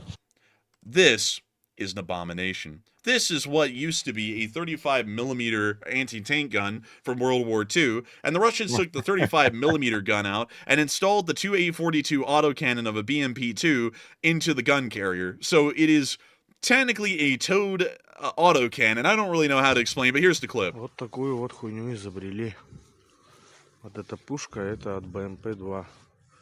We see them here showing the gun carrier and the autocannon inside. Вот это станина нахуй от какой-то. This is also known as Russian shitbox. They call this the thing. Like it's a bring out the thing. Короче, вот так вот. Хотят ее на передок катить. Правда, я не понимаю, как они думают сделать. They're going to jack some people up ancient style with this one. Руками катить. Brain flow with the bonbon. You know, something like that. 3 человека. Вот так. Man, they'd be bringing this thing on the battlefield in Yum 4 or whenever they fire it. Man, they bring this thing out, man. It's like the damn Middle Age, just to yell loose to fire it like they're releasing arrows or something like that. Yeah. Dude, oh man, dude, I would honestly, dude, you know, before long, man, the Russians are gonna be dressing up. Let's see here, one second. Let me go pull this up. Hang on. Oh, well, I was going to try and pull up Russian knights, you know, like 14th century knights. There's apparently an aerobatic team in Russia called the Russian Knights. Did not know that, but there they are. Interesting. That's a nice color scheme. I like that. Honestly, that's not that bad, really. Like, that's actually But pretty obviously, I decent. don't like the country. But I mean, the color scheme's all right. Oh, it's just a small. But let's see here. Medieval. That's what we're looking for. Here we go. Before you know it, man, Russia's going to be showing up to the battlefield like this fella right here. I don't know why he's got such a pose. Like, this dude looks like, this guy looks like Liver King before he got outed for roids. Like the way he's standing. Yeah, he kind of does. That little axe he's holding too. Very thin axe he's got right there. Very thin. They wanted to save money on the iron. Or these guys right here. Oh yeah, something like that. Something like that, I suppose. Perhaps, maybe. But what else? What other pictures? Oh, look, an AI Russian knight. That's horrendous. Like, that is terrible looking. That's bad. That's some hot dog man level stuff. Oh man, I'm a cool knight in shining armor. Let me help these vulnerable Ukrainian women refugees. They're so helpless. Oh man, dude. Hopefully we'll have a hit piece made about us. I want a new one. But beyond that, still, nevertheless, the Russians are going to be showing up to the battlefield like this guy right here. He's got an aura about him for sure. Not a good one, but it's an aura, without a doubt. And hopefully we'll see that they'll be riding into the battlefield on horseback very soon. But we also got the Russian casualty report as well. And the casualties were looking juice.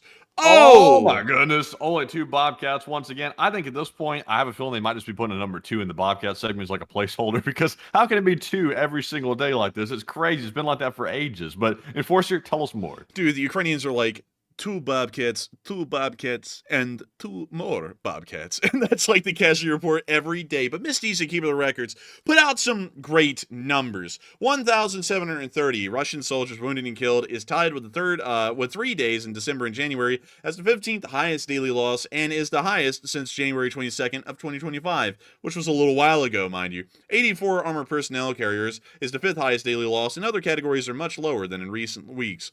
But still, we are seeing good numbers. 1,730 Russian soldiers have been wounded and killed in the past 24 hours, along with 84 APCs, 77 supply trucks, 5 main battle tanks, 11 artillery pieces, 36 drones, 2 Bobcat skid steers, and that was all. Still, the numbers were pretty decent. Moving on from that and into the front lines, we also got to see some battlefield footage in Vovchansk, as the Ukrainians knocked out and abandoned MTLB. Drom. But here's the clip. That is a hideous tank, whatever that is right there. It looks like it belongs in the rubble. Man, it looks like whoever would drive this thing would go, or something, and then they'd get hit. Man, that joke landed so flat, it was a dead air right there, but we could see them hitting it.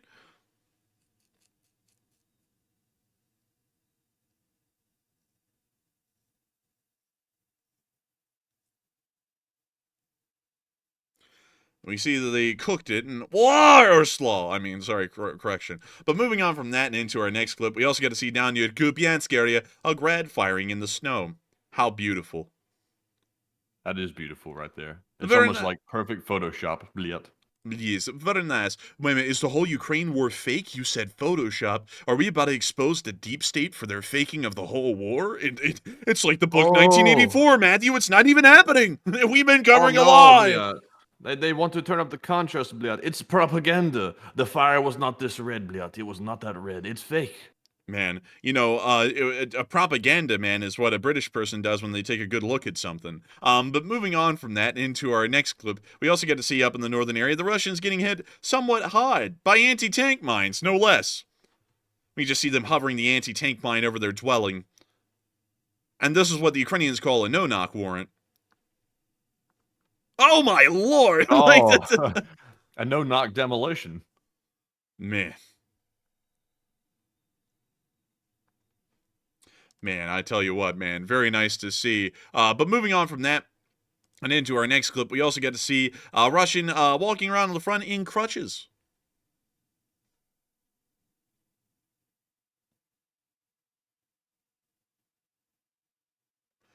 You see him out there, just standing around. He's right there near that tree. There he is.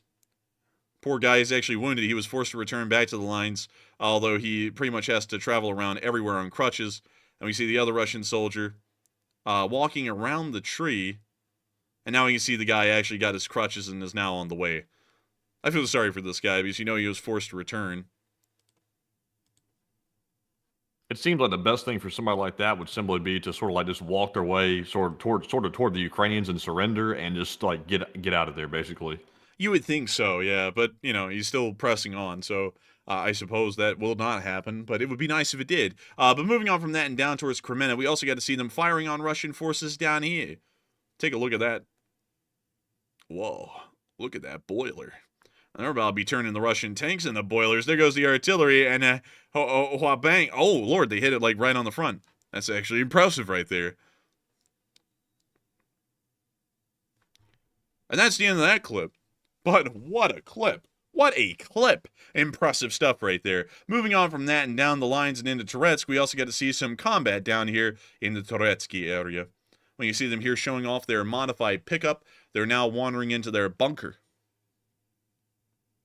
Man, they got all cinematic looking in here. Look at this. They're sitting on like a mound of ammo. That is beautiful. Oh, they got a car battery too. Oh, they got a truck. Someone's got to charge the eels, Matthew. They have to have the electric batteries. Yes.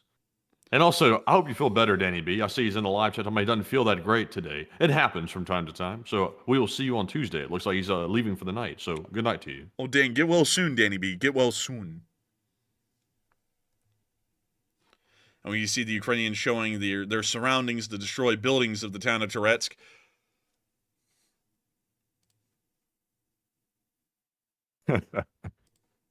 Oh, man. Sometimes I want to ask the Ukrainians, have you ever been checked for Tourette's?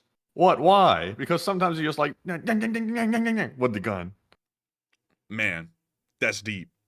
It is very deep, in fact. That's a medical fact. And we see them getting the Mark 19 ready. Tunk, and there goes a grenade. They're about to be sending some more here in a moment. And there they go. They poppin'.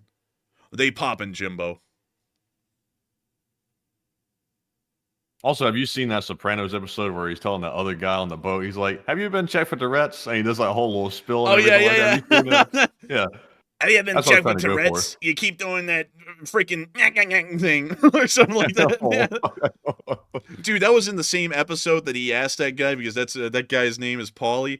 He asked him if he ratted on him, because he was going to kill him out there on the boat. I don't know if you saw that clip. Yeah, that's the clip I saw. I don't know anything about the show, but I saw the little short. And that Paulie guy would always go, or something like that. He was every freaking time. Dude, they have a montage on YouTube of every single time that guy did that in the show. And it's long. It's like 30 minutes long. That's crazy. You just hear it for like 30 minutes. It's crazy. It's like, I don't know how someone could laugh like that all the time. Oh, actually, someone could make a montage of us doing that here on the show, so I guess I get it. But, oh, look, he's spraying down the Mark 19 with a little water, a little spritz of water. Very nice.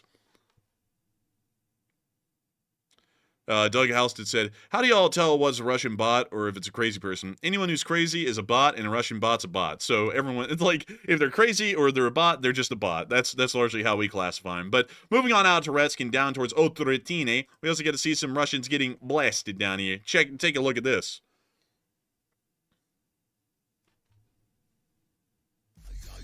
Okay.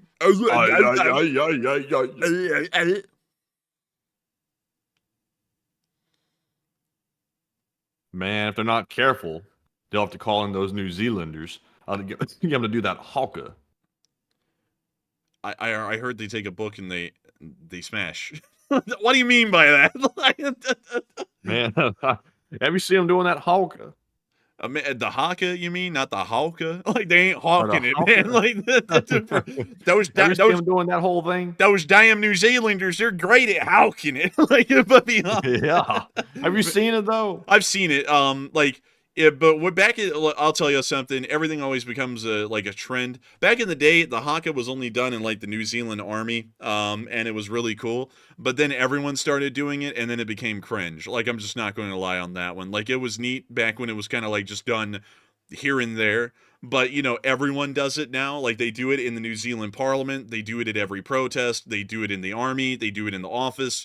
They do it everywhere. And I'm like, it's cool, sure, but you're not going to see me, like, going around everywhere here in the South, like, playing a banjo And, you know, I come from Alabama with the banjo on my knee. You know, like that'll get old eventually. Like if you do that everywhere, you know what I mean? So, yeah, I've seen it, but like I've seen it too much at this point. Now I'm just like, eh. And also, a lot of people don't do it well. Like, I'm not gonna lie, man. Like, there were some people who would do it, and it'd be like, wow, that's scary because it's supposed to be scary. And then like, there's people who will do it in their office, and they're like, this is so funny and quirky. And I'm like, it's not supposed to be. It's supposed to be like menacing. Like, it's like, you know, kind of taking the whole like aspect out of it. Yeah, I agree. I just see him doing it in the middle of like whatever the New Zealand Parliament is or whatever like that, and I was like, it's an interesting place to be doing that right in the middle of Parliament. But you know, it's whatever. It's a New Zealand issue. It's an internal affair. I shall comment on it. Well, you know, like still, I just gotta say, once someone does something too much, it just starts to move from cool to cringe. Like that's just largely how I classify things. Like for example, here in America, you know, politicizing everything becomes cringe. Like it happens everywhere now. It's like that's cringe. But moving on from that and out of that little side note, and moving on down into the area of Pkrovsk, we were able to hear that the Russians are being pushed back by the Ukrainian counterattacks. The Ukrainian counterattacks are hitting at Pischani and Kotliny, and it does appear that the Russian Federation is on the back foot at this point and possibly getting pushed back. We've also been able to see that heavy artillery brought into the area is taking some decent losses, as a TOS-2, a brand new version of the TOS-1, was destroyed in the area, and from what we understand, those are highly rare at this point in the conflict. Moving on from that and down to Velika and Novosilka, we also got to see some mortar fire in this direction.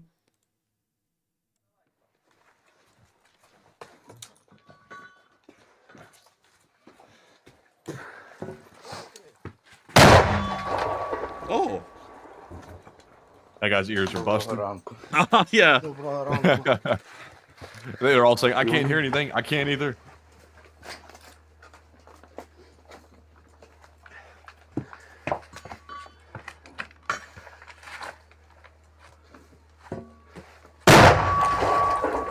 Bro learned his lesson, but he's not stopping with that puffing, baby. He's keeping on smoking. man, that guy's like, man, if the Russians ain't gonna kill me, this nicotine will. Like, he's like, man, I'm keep chuffing, man. But moving on from that, we also get to see them hitting some Russian forces down here.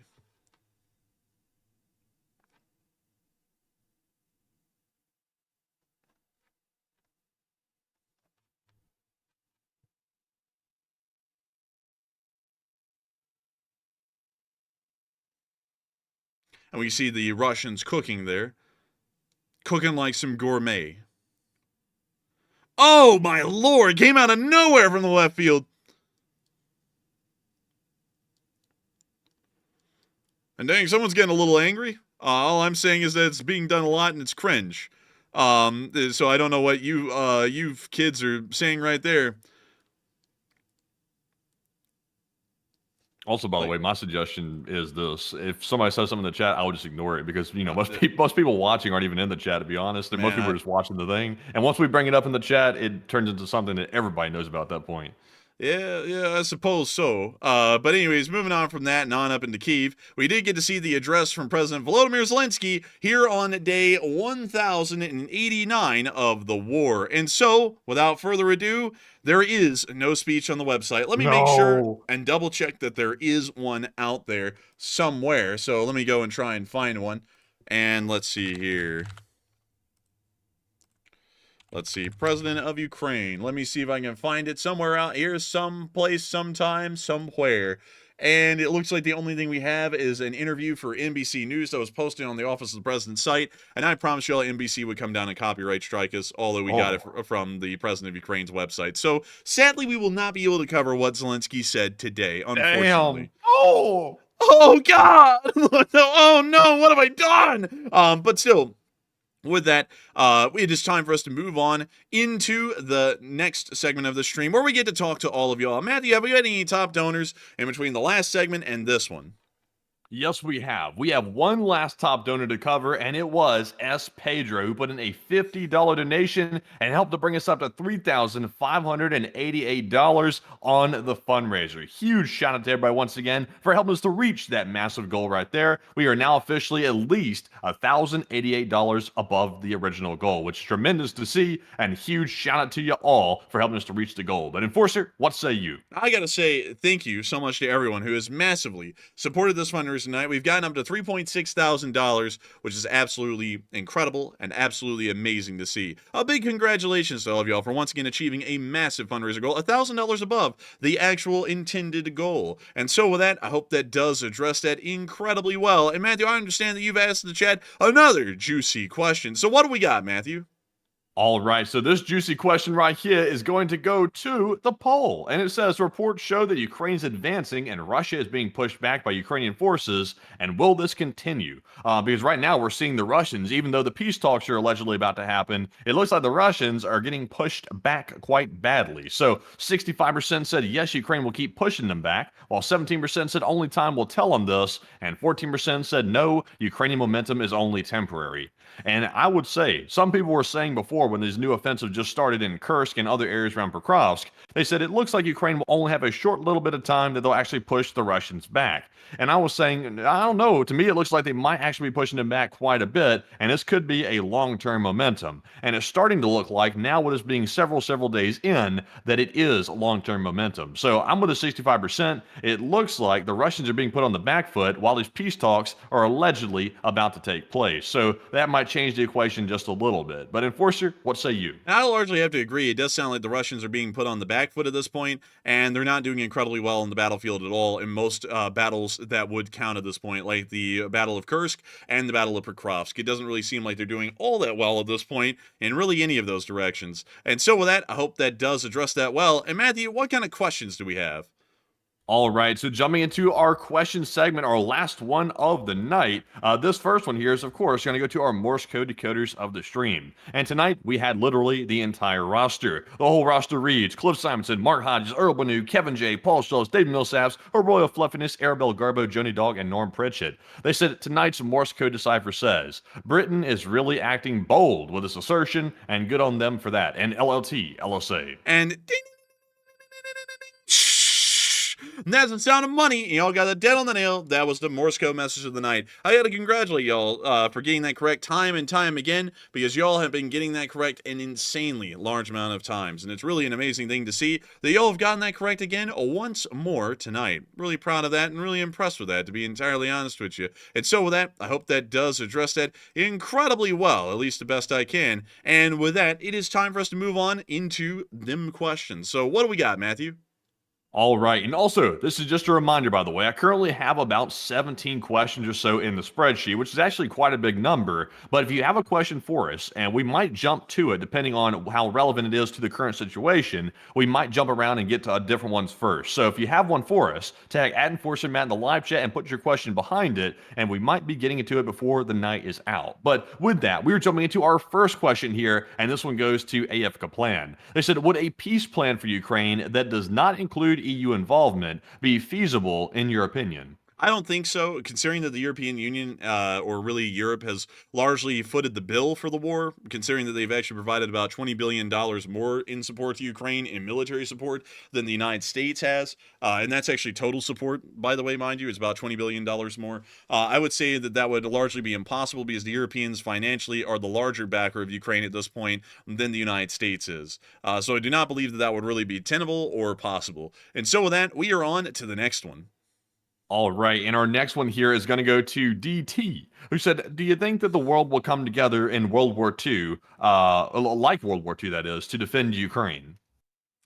I don't really know. I'm not entirely sure on that one. Maybe so. But I have a feeling, knowing how, I'm just going to be honest, knowing how sensitive some people are getting these days, I don't know if I can answer that without people trying to interpret that as being political or not. So I'll have to leave that one up to y'all's imagination. So with that, we are on to the next one. And our next question goes to Little by Little, who says, do you think that the Ukraine war has led the Brits to drop the bullpups? I think maybe so. Although the Ukrainians really haven't used a lot of bullpups, they've actually been using conventional rifles like the AK and the AR platforms for the large part. They very rarely ever use bullpups, but I believe most militaries are moving away from the bullpup concept because while it did have some inherent benefits, at least back in the day, or at least that's what they thought, it clearly is starting to show these days that they just don't really have a lot of inherent benefit or application in them at this point. to really be that useful. I believe it mostly has to do with while these rifles are fairly modular, and not only that, they're much shorter than their conventional counterparts, that comes at the expense of balance and I believe usability for the large part, or really the efficiency of the rifles. I've always found that bullpups have a very sticky trigger and have a very honestly, I've just never really been a fan of any of the bullpups that I've actually ever shot. I'm much more of a fan of conventional rifles in general, and I think that's probably what they're figuring out on the qualitative side of things, is that conventional designs of rifles may be a lot more effective, because the French have already started to move away from the FAMAS, and they're beginning to standard issue HK416s as the standard infantry rifle for the French Republic. So I think that that's probably the direction that they're heading in, really because everyone just started to kind of figure out that bullpups aren't necessarily great because they're bullpups. I believe the Germans never really were big believers in that because they currently use the Heckler & Koch G36, which is pretty neat, actually. I have to say, I find this to be a very interesting kind of a rifle. Not really an AR design. It's actually a short-stroke gas piston, as opposed to the direct impingement sort of a system that the AR platform uses directly, but still heavily designed and inspired off of the AR-180 for the large part, which was still a design by Eugene Stoner. Largely, I would say, I think they're just moving away from it because the bullpups prove to be not as great as conventional rifles. Conventional rifles also, here's another thing that I had to point out about conventional rifles and bullpups. Conventional rifles, the trigger is pretty much right there at the internal workings. Like, it's right inside of the internal workings. With bullpups, you have to do this magic to where the trigger has to be all the way towards the front of the rifle, well ahead of the actual internal mechanisms, and the internal mechanisms are pretty much at your cheek while you're firing it. So for the large part, there's I don't even know how it really works inside of a bullpup, but there's some sort of voodoo that goes on where they actually connect the trigger to the internal mechanisms at the back of the bullpup, and somehow it works, but it never really works that well, in my opinion, compared to conventional trigger mechanisms that you find in conventional designs of rifles. But with that, I hope that does address that the best I can. A very good question, by the way. And with that, we are on to the next one. All right, and our next question here is going to go to Connor Guerra sorry, Connor, I'm butchering the hell out of that last name, but thank you very much for the question. He said, do we have any updates or info about the situation in the Congo, and how likely is a regional war for the eastern region of Africa? Unfortunately, I don't really follow the news in Africa all too much. I haven't even really been following the Sudanese Civil War all too much, or the Democratic Republic of the Congo. Generally, these areas, it's very hard to get like good, reliable news and information out of them. And also, we tried to cover the Sudanese Civil War at one point, and we couldn't even really tell who was fighting who. It was just like general chaos in the streets. So I just largely avoid covering conflicts within this area because most of them generally kind of fall down the same metric that it's just people fighting folks, and you really can't tell who's who, and there really isn't any kind of clear tactics or actions that make it easy to interpret or understand what's going on. So unfortunately, I would have to declare ignorance on that at this point, but maybe one day we'll be able to create an African war segment. It's just that right now we really cannot, because we also were stretched thin trying to cover everything else in the world right now on top of that. But with that, we are on to the next one. All right, and also real quick, I did run another poll question here to ask a very pressing question about a new EU aid package coming out soon. Because if y'all have not heard, which I think most people have, Europe is about to release a major aid package for Ukraine. It's going to be unveiled in the coming weeks, and allegedly it is a very, very big one involving a ton of countries, and it could be one of the biggest ones to date. So is the EU planning to replace U.S. support? It looks like 45% said yes, they will, meaning the EU will replace U.S. support, while 33% said no, the EU is just going to supplement more U.S. support, and 14% said it seems like an early precaution by Europe.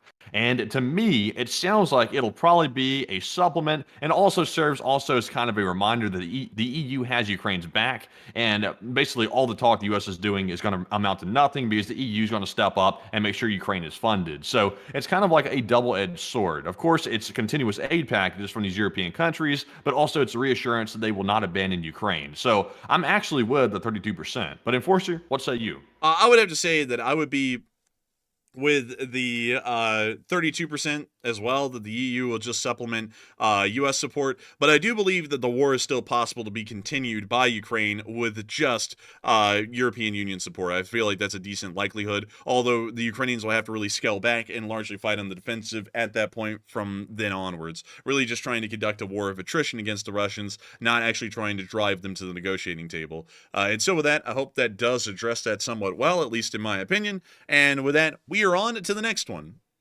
All right, and our next one goes to Canada is Sovereign, who says, would there not be a waste if the West gave them more weapons in Ukraine? And what did they mean by that, Matthew? Oh, would there not be a waste? So I'm not sure if they're referring to Ukraine. You know how NATO is like accusing Ukraine of wasting some of the weapons being sent. I'm not sure if they're referring to it in that way, or they're saying maybe it would be a waste to send more weapons. But I think the way they mean it is, would there not be a waste? Meaning, would they not be wasting more weapons if the West gave them more weapons? Would a condition be attached that they use NATO methods? It's really hard to make them follow NATO methods because it requires a certain kind of doctrine that requires air superiority, and also for the Air Force to handle the larger high priority targets on the ground. And for that reason, there really is no way for them to slow down the waste of Western weapons, because they pretty much just have to use them in a Soviet doctrinal form, because they can't really emphasize the NATO doctrine to full effect in a combined arms aspect. So with that, I hope that does address that fairly well. At least hopefully that's what you're looking for. And with that, we are on to the next one.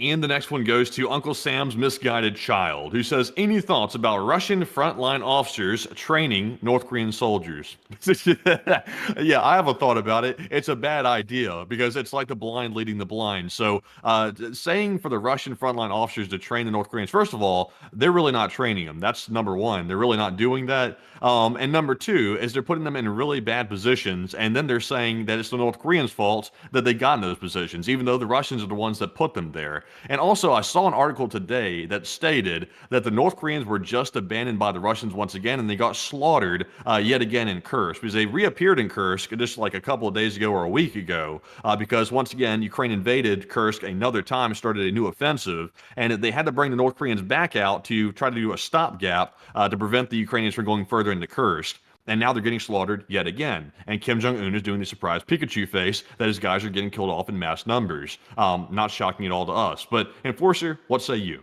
I would have to say that generally, can you reread the question again? I actually do not remember it. They said, any thoughts about Russian frontline officers training North Koreans? Hell, they won't even be able to understand what the Russians are saying to them. North Koreans are not really taught foreign languages by and by, so Russian officers teaching North Koreans, they're not going to learn anything because they can't even understand what the Russians are telling them in the first place. And the Russians sure as hell are not going to go out of their way to learn Korean to teach them. So I would largely say that that's going to be ineffectual just on that aspect of things. Not even speaking about what happened today with the massacre that happened on the North Koreans by the Ukrainians. So with that, I hope that does address that well, and we are on to the next one. All right, and our next one here goes to Jessica Byrne, who says, does every country have to follow NATO tactics when at war or skirmishes?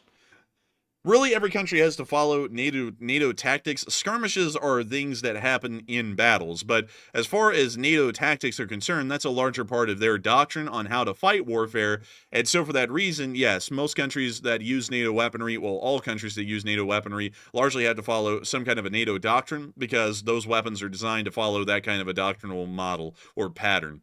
So I hope that does address that well, at least the best I can. And with that, we are on to the next one. And our next question is going to go to you, Jay Bagwell, channel legend and friend of the channel. And thank you, Rose Jay, for support. He said, not the support, excuse me, the question. I don't know what the hell I'm talking about. Thank you, Jay, for the question. He said, Turkey has been very quiet regarding the peace talks. And what are your thoughts? Well, I guess you could say that the Turks are being a little mesquite. Get it? It's like discreet. Man, Man, they're over there simmering in charcoal and like a little mesquite. I tell you what. Man, I'll tell you what, man, that's hilarious. But nevertheless, the Turks are probably quiet on peace talks these days because it doesn't really appear that they're ever going to play an active role anymore. So I think they just went to not caring. I think because at the beginning, it looked like they could be like the little strongman that would be able to broker the peace for the Ukrainians. But once that became incredibly clear that that would never be the case, they kind of backed off of it. And now that they're seeing that the U.S. and Russia and Ukraine are all going to be involved in some sort of peace talk in Saudi Arabia, I think that they're realizing that that kind of a glory will never be had for them again. And so they just completely dropped the topic and have moved on to doing other things for the large part, I think. But that would be my best explanation for it, because beyond that, I wouldn't really know why the Turks are going so quiet on peace talks, because they really don't benefit from the war going on. They actually would benefit from somehow ending it and being involved in ending it in an amenable way, because it would show to the Ukrainians that the Turks are a good, viable economic and strategic partner in the future, which is really what the Turks are wanting the Ukrainians to think about them going on from this point. So I hope that does address that well. Very good question, by the way, Jay Bagwell. And with that, we are on to the next one. Also, by the way, Kevin Plays said in the live chat, where do you ask these questions of you? Where do you ask? Right there. Right there. Like, they're right there. If you just tag @Enforcer_Matt, which is me, in front of your question, I'll see it. It'll highlight my name, and that way I'll know to put it in the spreadsheet. So all you have to do is put it in the live chat there. But anyways, let's see here. Also, by the way, I don't know if y'all heard this. I can't remember if it was covered during the Middle East segment or not, but Egypt is actually calling up their reserves, I believe, for some reason. They're calling up their reserves, I'm assuming, because once again, there's that sort of indirect threat that the Gazans, or the Palestinians, or whatever you want to call them, are about to be forced out of Gaza and forced into other Middle Eastern countries. So Egypt sounds to be like they're getting ready to basically make a big statement and tell Israel they're not going to be forced to take anybody, or they're going to potentially start a war. So that's going on in the Middle East as well. Turkey's gone mum on everything because I think they're sitting back and waiting to see if this crap show is about to start in the Middle East over time between Iran, Egypt, somebody, Gaza. It's just so many different kindlings right now in the Middle East. It's really quite tense. But anyways, jumping into our next question here, this one is going to go to Tony Lunatic. And thank you very much, Tony Lunatic. He said, now that Russia has come forward questioning Ukraine's sovereignty, do y'all think that NATO will attempt another vote of inclusion for Ukraine? I think that they might try, although they largely have to end the war to really begin anything meaningful and getting them into any kind of an economic or military alliance. So I think that largely will still have to wait until the war has ended officially. So with that, I hope that does address that somewhat well, and we are on to the next one. All right, and our next one here goes to David Myers. He said Moldova is wanting the Russians out of Transnistria, and what is the opinion on this happening? I don't really think it ever will happen, because the thing is that Transnistria doesn't exist because of the Russians. Nobody really wants Transnistria to exist. It's a weird phenomena where the people within that area of Moldova actually believe that their lives were better under the Soviet Union, and technically, when this happened, they were right. So they went to war with Moldova with the idea of rejoining the Soviet Union. Mind you, by the time they did this, the Soviet Union had not existed for years.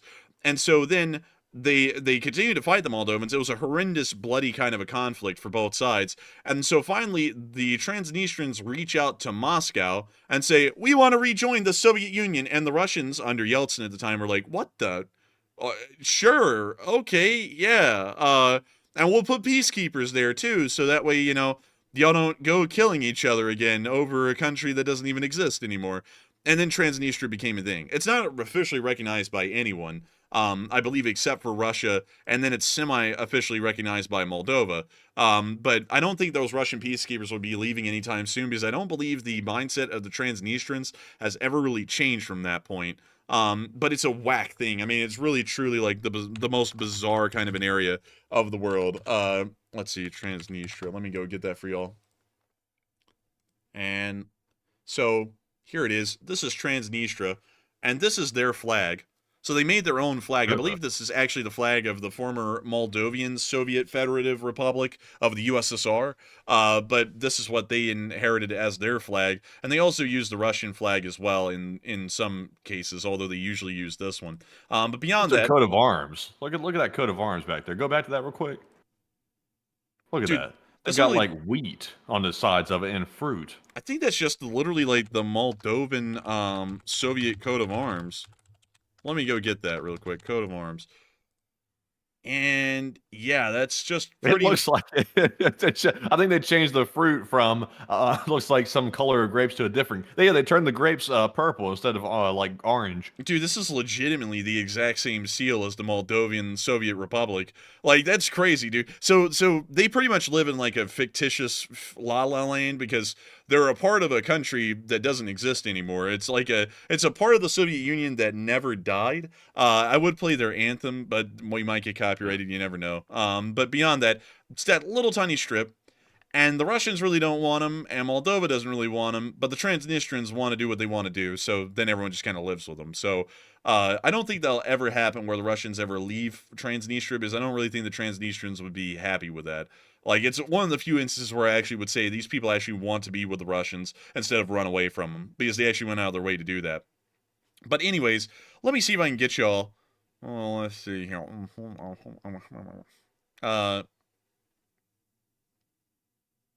Shortly afterwards, oh, here we go. Yeah. Shortly afterwards, a military conflict between the two parties started in March of 1992 and concluded with a ceasefire in July of that year. As a part of the ceasefire agreement, a three-party Moldova, Russia, and Transnistria Joint Control Commission and a trilateral peacekeeping force subordinated to the commission were created to deal with ceasefire violations. Although the ceasefire has held, the territory's political status remains unresolved. Transnistria is unrecognized but de facto independent semi-presidential republic with its own government, parliament, military police, postal system, currency, and vehicle registration. Its authorities have adopted a constitution, flag, national anthem, and coat of arms. After a 2005 agreement between Moldova and Ukraine, all Transnistrian companies seeking to export goods through the Ukrainian border must be registered with the Moldovan authorities. This agreement was implemented after the European Union Assistance Mission to Moldova and Ukraine, called UBAM, took force in 2005. In addition to unrecognized Transnistrian citizenship, most Transnistrians have Moldovan citizenship.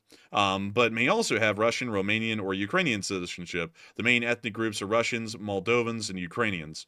And that's actually like almost a thirds split. 30% of them are Russian, 30% of them are Moldovan, and nearly 30% of them are Ukrainian. So it's a bit of an interesting place, but I don't think this place is ever going to cease to exist, simply for the fact it's just whack. Like, that's the best way I can explain it. This is the first president of Transnistria. This dude looks like he's wearing black and white, like he's already in prison. There's some fat bastard in Russia. They call he's an American or something, but he kind of looks like me. Guess who he is? And you win $5. I'm just kidding about winning $5. Go. You're right, Bliat. Give me $5. I want the $5. You're not getting $5 over my cold dead body, Bliat. But beyond that, I don't even have $5. We trade in firewood in Transnistria. We're that freaking poor. Oh man, $5 won't even keep you warm, Bliat. You can't even buy the oil anymore. But man, you know something crazy? They're dropping off like flies. They had 475,000 people in 2015. In 2024, it's estimated they have 367,000. That's yeah, that's not good for them. That sounds like people don't want to stay. 25% of the population gone in 10 years. You don't see those kinds of population decline numbers ever. But still, oh, wait a minute. The GDP per capita is $2,584. They might be poorer than Haitians. Damn, man. $2,584. Man, what are they buying with that? Like nothing. And their currency is the Transnistrian ruble. Yeah, that looks like crap. It looks like Monopoly money, like literally. I think I saw that out of a Monopoly box. Would you like, my dear child, to have a Monopoly dollar, Bled? Oh, look, we put this guy, he looks like Vlad the Impaler, or Jan Shishka, on our $50,000 bill. Bro's looking like he just looked at the bill for the first time and said, "What the hell is that?" And then they captured his picture and said, "Let's put it on it." Dude, that isn't actually feathers on his cap. That's his brains exploding from his skull, witnessing that he's on the $50,000 ruble note, and it's being used to buy a hot dog or something like that. He's like, "What the?" It's like, man. Also, the 500,000 ruble note from 1997, limited edition, mind you. Yikes. You know when you have like currency starting to get into the hundreds of thousands on notes, like you've hit a rough spot. Dude, I like how the 25 kopecks to the 50 kopecks, there's just no pictures for them. It's mysterious. Wait a minute, this was minted by the Mint of Poland? It's a private company, you know. Would you like coin? Like, that's it. We'll give coin. But what are these? What are they? Dude, that's A piece of that, leather. that's cardboard, dude. They're literally giving out cardboard Kopecks. That's horrendous. Man, they've resorted to cutting up like old leather jackets and stuff and like printing coin like money on the front of it. Dude, we're back in That's the pretty Middle jank. Ages. We're back in the Middle Ages now, dude. They're about to say, if you give me the right number of coin, then you might be able to get this leather bridle or something like that. It's like, what the hell's going on in Transnistria? Oh, what is? I can't even tell what that is. Let's see here. The 2000 series and then the 2007 series. They started. Oh, that's an impressive building in Transnistria. Apparently, we call that an apartment block here in the United States. But what else do they have? Yes, a monastery. Yes, a random shopping center, and finally, the obelisk. Yes, the obelisk. I can't even really tell what that is, but it looks interesting. That's the brandy factory, I think they said on the note over there. What, really? Yeah, well, that's the something monument on that one, and the second one is the brandy factory. Man, you know they're messed up, and over here in the Transnistria, they got the brandy factory on the currency. That's not good. Bro, they're like, in brandy factory we trust, please. Go get shit faced. Like, Man, there's no words on here saying "in we trust anything." It's just like they put the brandy factory on there. Say this speaks for itself. No words required. you give the 1 ruble note to the Transnistrian government. 5 ruble note, get shit faced. 10 ruble note is for tithe to church for sins you conducted last night using 5 ruble bill. This is for Bender Castle because you're on a freaking bender, buddy. Like it's Bender like Castle. What the hell? legitimately call it Bender Castle. Or Bendery. The 50 is for presidential palace, so that way president can rob you of most of your money. And then last but not least, we have the church, because all of your money eventually goes back to church in Transnistria. And we also have this fancy pants guy on front. We also have homeless beggar on the 50. We have this guy who looks like stuck up asshole on 25. Fancy. And he's on every single denotion below 25. He's on every single one. We couldn't come up with a better person, Blade. But Transnistrian ruble is generally not accepted as currency outside of Transnistria. Although some bus companies with connections to Tiraspol accept the Transnistrian ruble at Chisinau bus stations as well as steps in Vernita. Okay, well, that's cool, I guess. But what else did they have on the other the notes? They had the monument again, the obelisk. On the 5, they had the brandy factory. That is a staple of the $5 note inside. Well, the 5 ruble note, mind you. They also had the monastery again. They had Bender Castle again. The presidential palace once more. The church. Then they had a battle on one of the notes. And then on the last one, they had a decree. I'm not gonna lie, dude, their currency designs are terrible. Like, these are some of the worst. Yeah, it kind of sucks a little bit. Actually, quite a lot. So wait, this is their current banknote series, I believe. Yeah, so these are the current ones. So it looks like the 1 ruble now has the presidential palace on it. All of these do. Where they got rid of the liquor store. They have this. I don't know what that is. The presidential palace again. The presidential palace again. Everything is the presidential palace. Transnistrian Supreme Soviet. It's like a taco. Like you can get a Taco Bell, like the Supreme Soviet. I would like my Soviet Supreme, please. And you get sour cream on your Soviet. It's like it's amazing. But This beyond is that, our sour cream. would you like to buy a Taco Bell? Yes, I would like to buy 1 Taco Bell. Yes, we've got you now. Ownership is theft. You will be going right away to prison. Oh, damn it. Like, you say you want to buy the people's taco for the people, not yourself, please. But still, interesting. I did not know anything about their money. Very interesting indeed. But anyways, with that, I hope that does address that well, and it's time for us to move on to the next one. All right, so our next one here goes to Purple Gerbil, who says, can an A-10 be converted to a drone? Yeah, actually it can be. Really any aircraft can be converted to a drone with the right kind of work, but I'm not really sure if they would want to do that. But still not a bad idea. I just don't know if they want to do it. Maybe it would be a little costly or something like that. But nevertheless, I hope that does address that somewhat well, and we are on to the next one. And our next one goes to Kev Infamous. And thank you, Kev Infamous, for that support. I would like to know why you're infamous. But anyways, they said, why or where do you both realistically see the war ending? And maybe are both a realistic and hopeful scenario. Honestly, in my opinion, I would say I see the war ending. Honestly, in a realistic scenario, I would say maybe a year or 2 years down the road. I know most people are going to be like, well, wait a minute. They're having peace talks right now. Like it's coming to an end soon. I just do not believe these peace talks are going to result in anything in a realistic sense. Russia is still saying at the end of the day, they are not going to actually bend or compromise at all to Ukraine's demands. And they have to compromise at least somewhat, or otherwise you have nothing to discuss. It sounds like they still want to fight.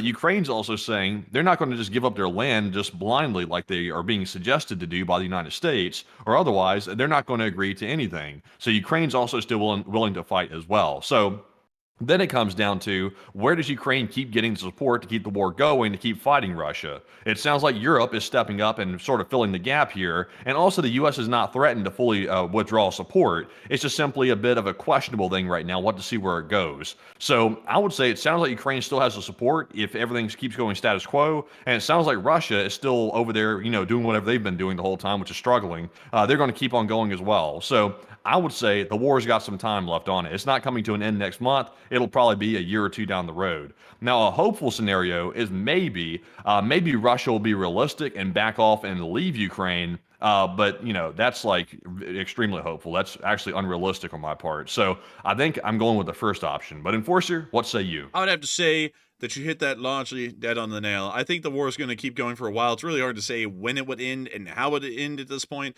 but it's not coming to an end anytime soon, in my opinion, either. And so I hope that does address that well. And we are on to the next one.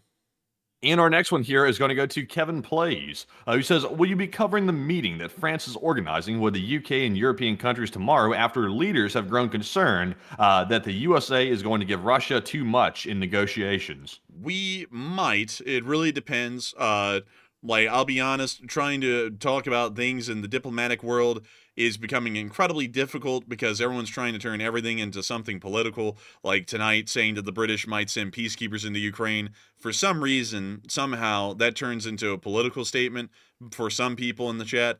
And it's, we're now having to try and walk on pins and needles talking about an entire country, but somehow it's becoming a domestic political topic in the United States. I have no clue. I have no clue how that works.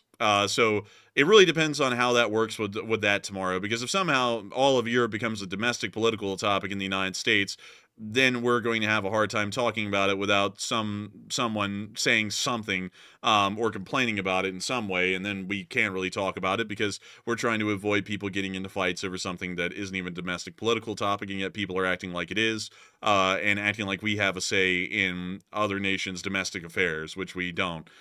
So with that, I hope that does address that somewhat well. And with that, we are on to the next one.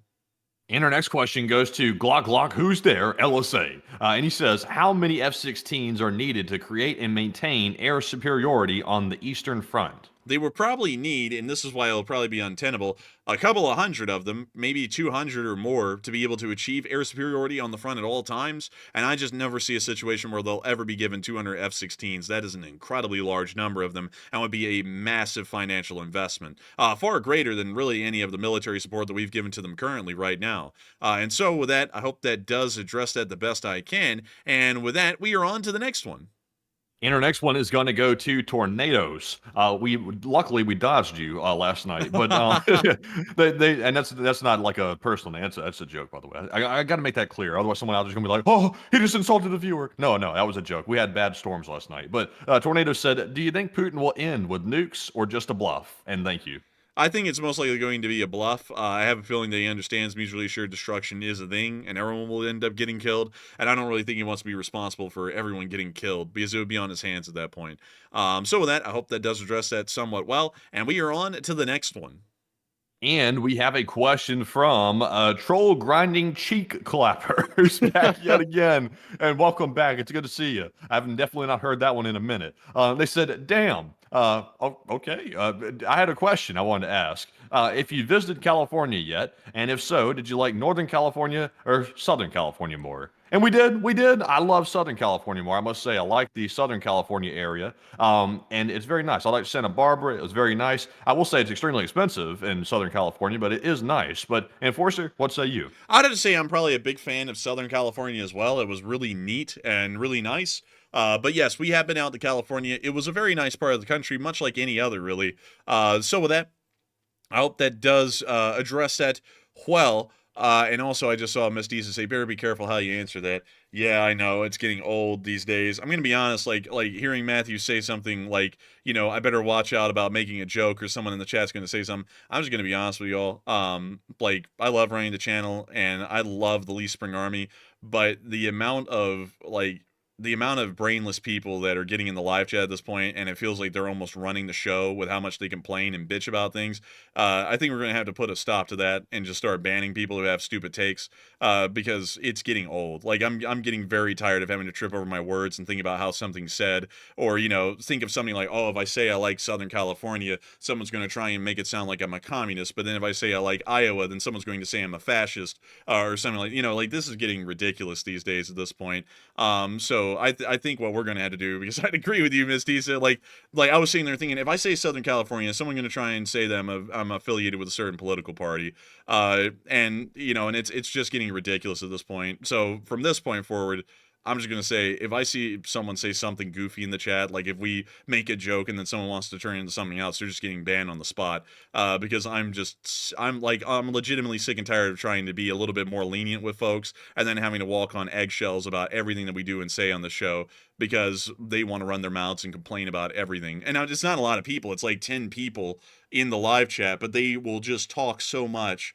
Like, it's so much crap. It seems like the whole chat's saying something about it. So, anyways, with that, I hope that does address it well, but I am a big fan of Southern California. It was pretty neat, incredibly nice, but Matthew is right. It was also really expensive as well. And so with that, I hope that does address that the best I can. And with that, we are on to the next one. And our next one here goes to McDeath, who says, Enforcer Matt, is the U.S. Secretary of State and Lavrov talking about lifting sanctions against Russia?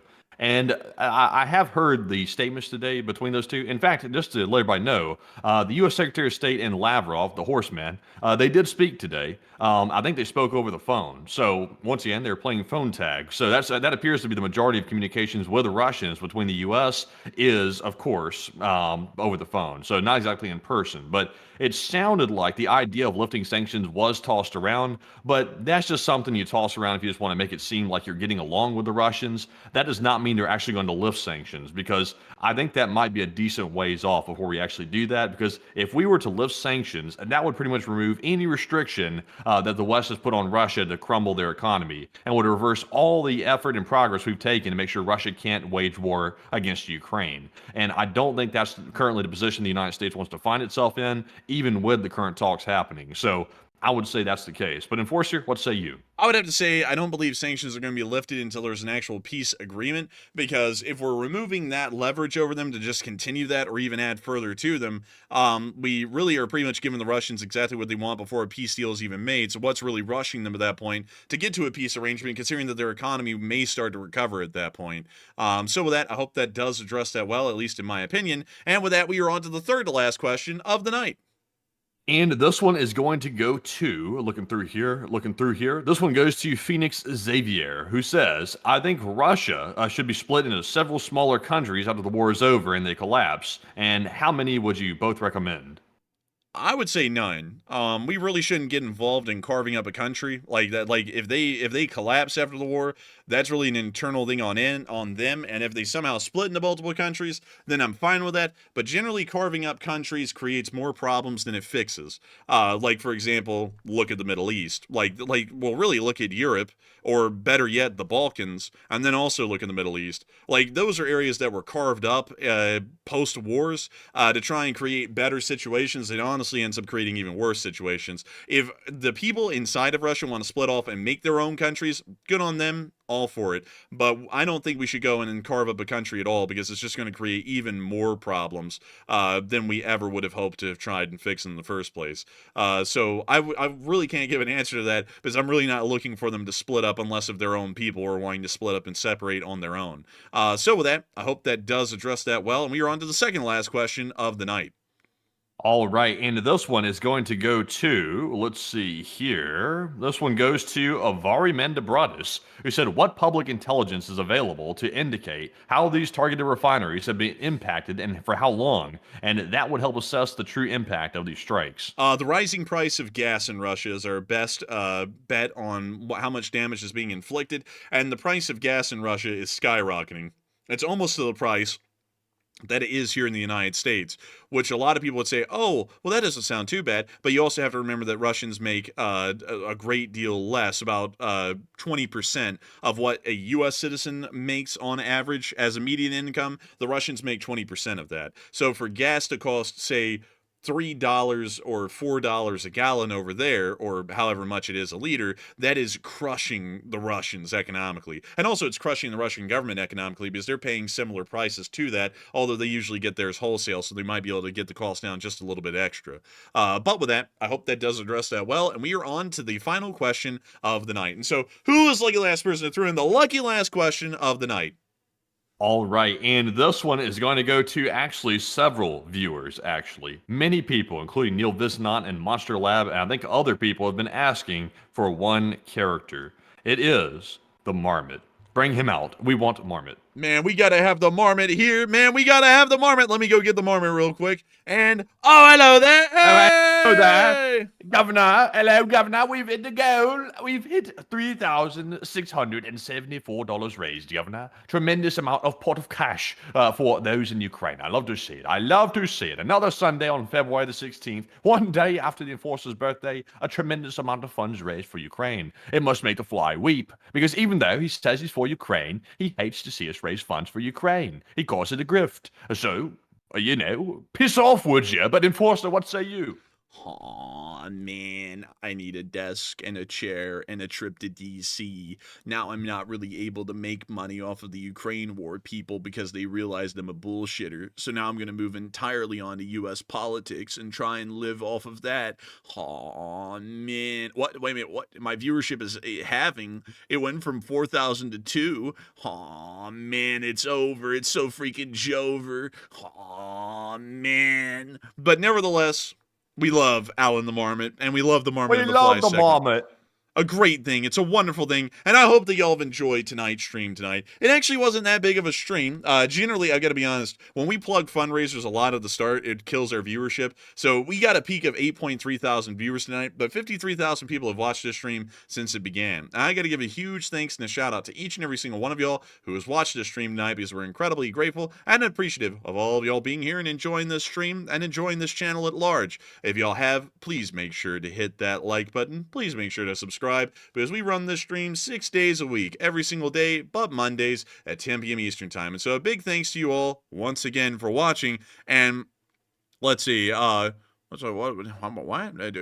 this fella here, man? Who is this guy? Who is this guy? Let's see here. Let's see. That fella, he appears to be a gamer, I think. A gamer, you say? Gaming. My question to you, my question to you, good sir, is how do you like Kingdom Come Deliverance 2? I'm interested in that one. But nevertheless, I do thank you all so much once again for watching. And if y'all have enjoyed, please make sure to like, comment, and subscribe. And we will see you all on Tuesday at 10 p.m. Eastern Time to cover the next 48 hours of news from around the world. And so with that, good night, good luck, take care, stay safe, Slava Ukraini, and long live the Lee Spring Army. The Lee Spring Army will never die.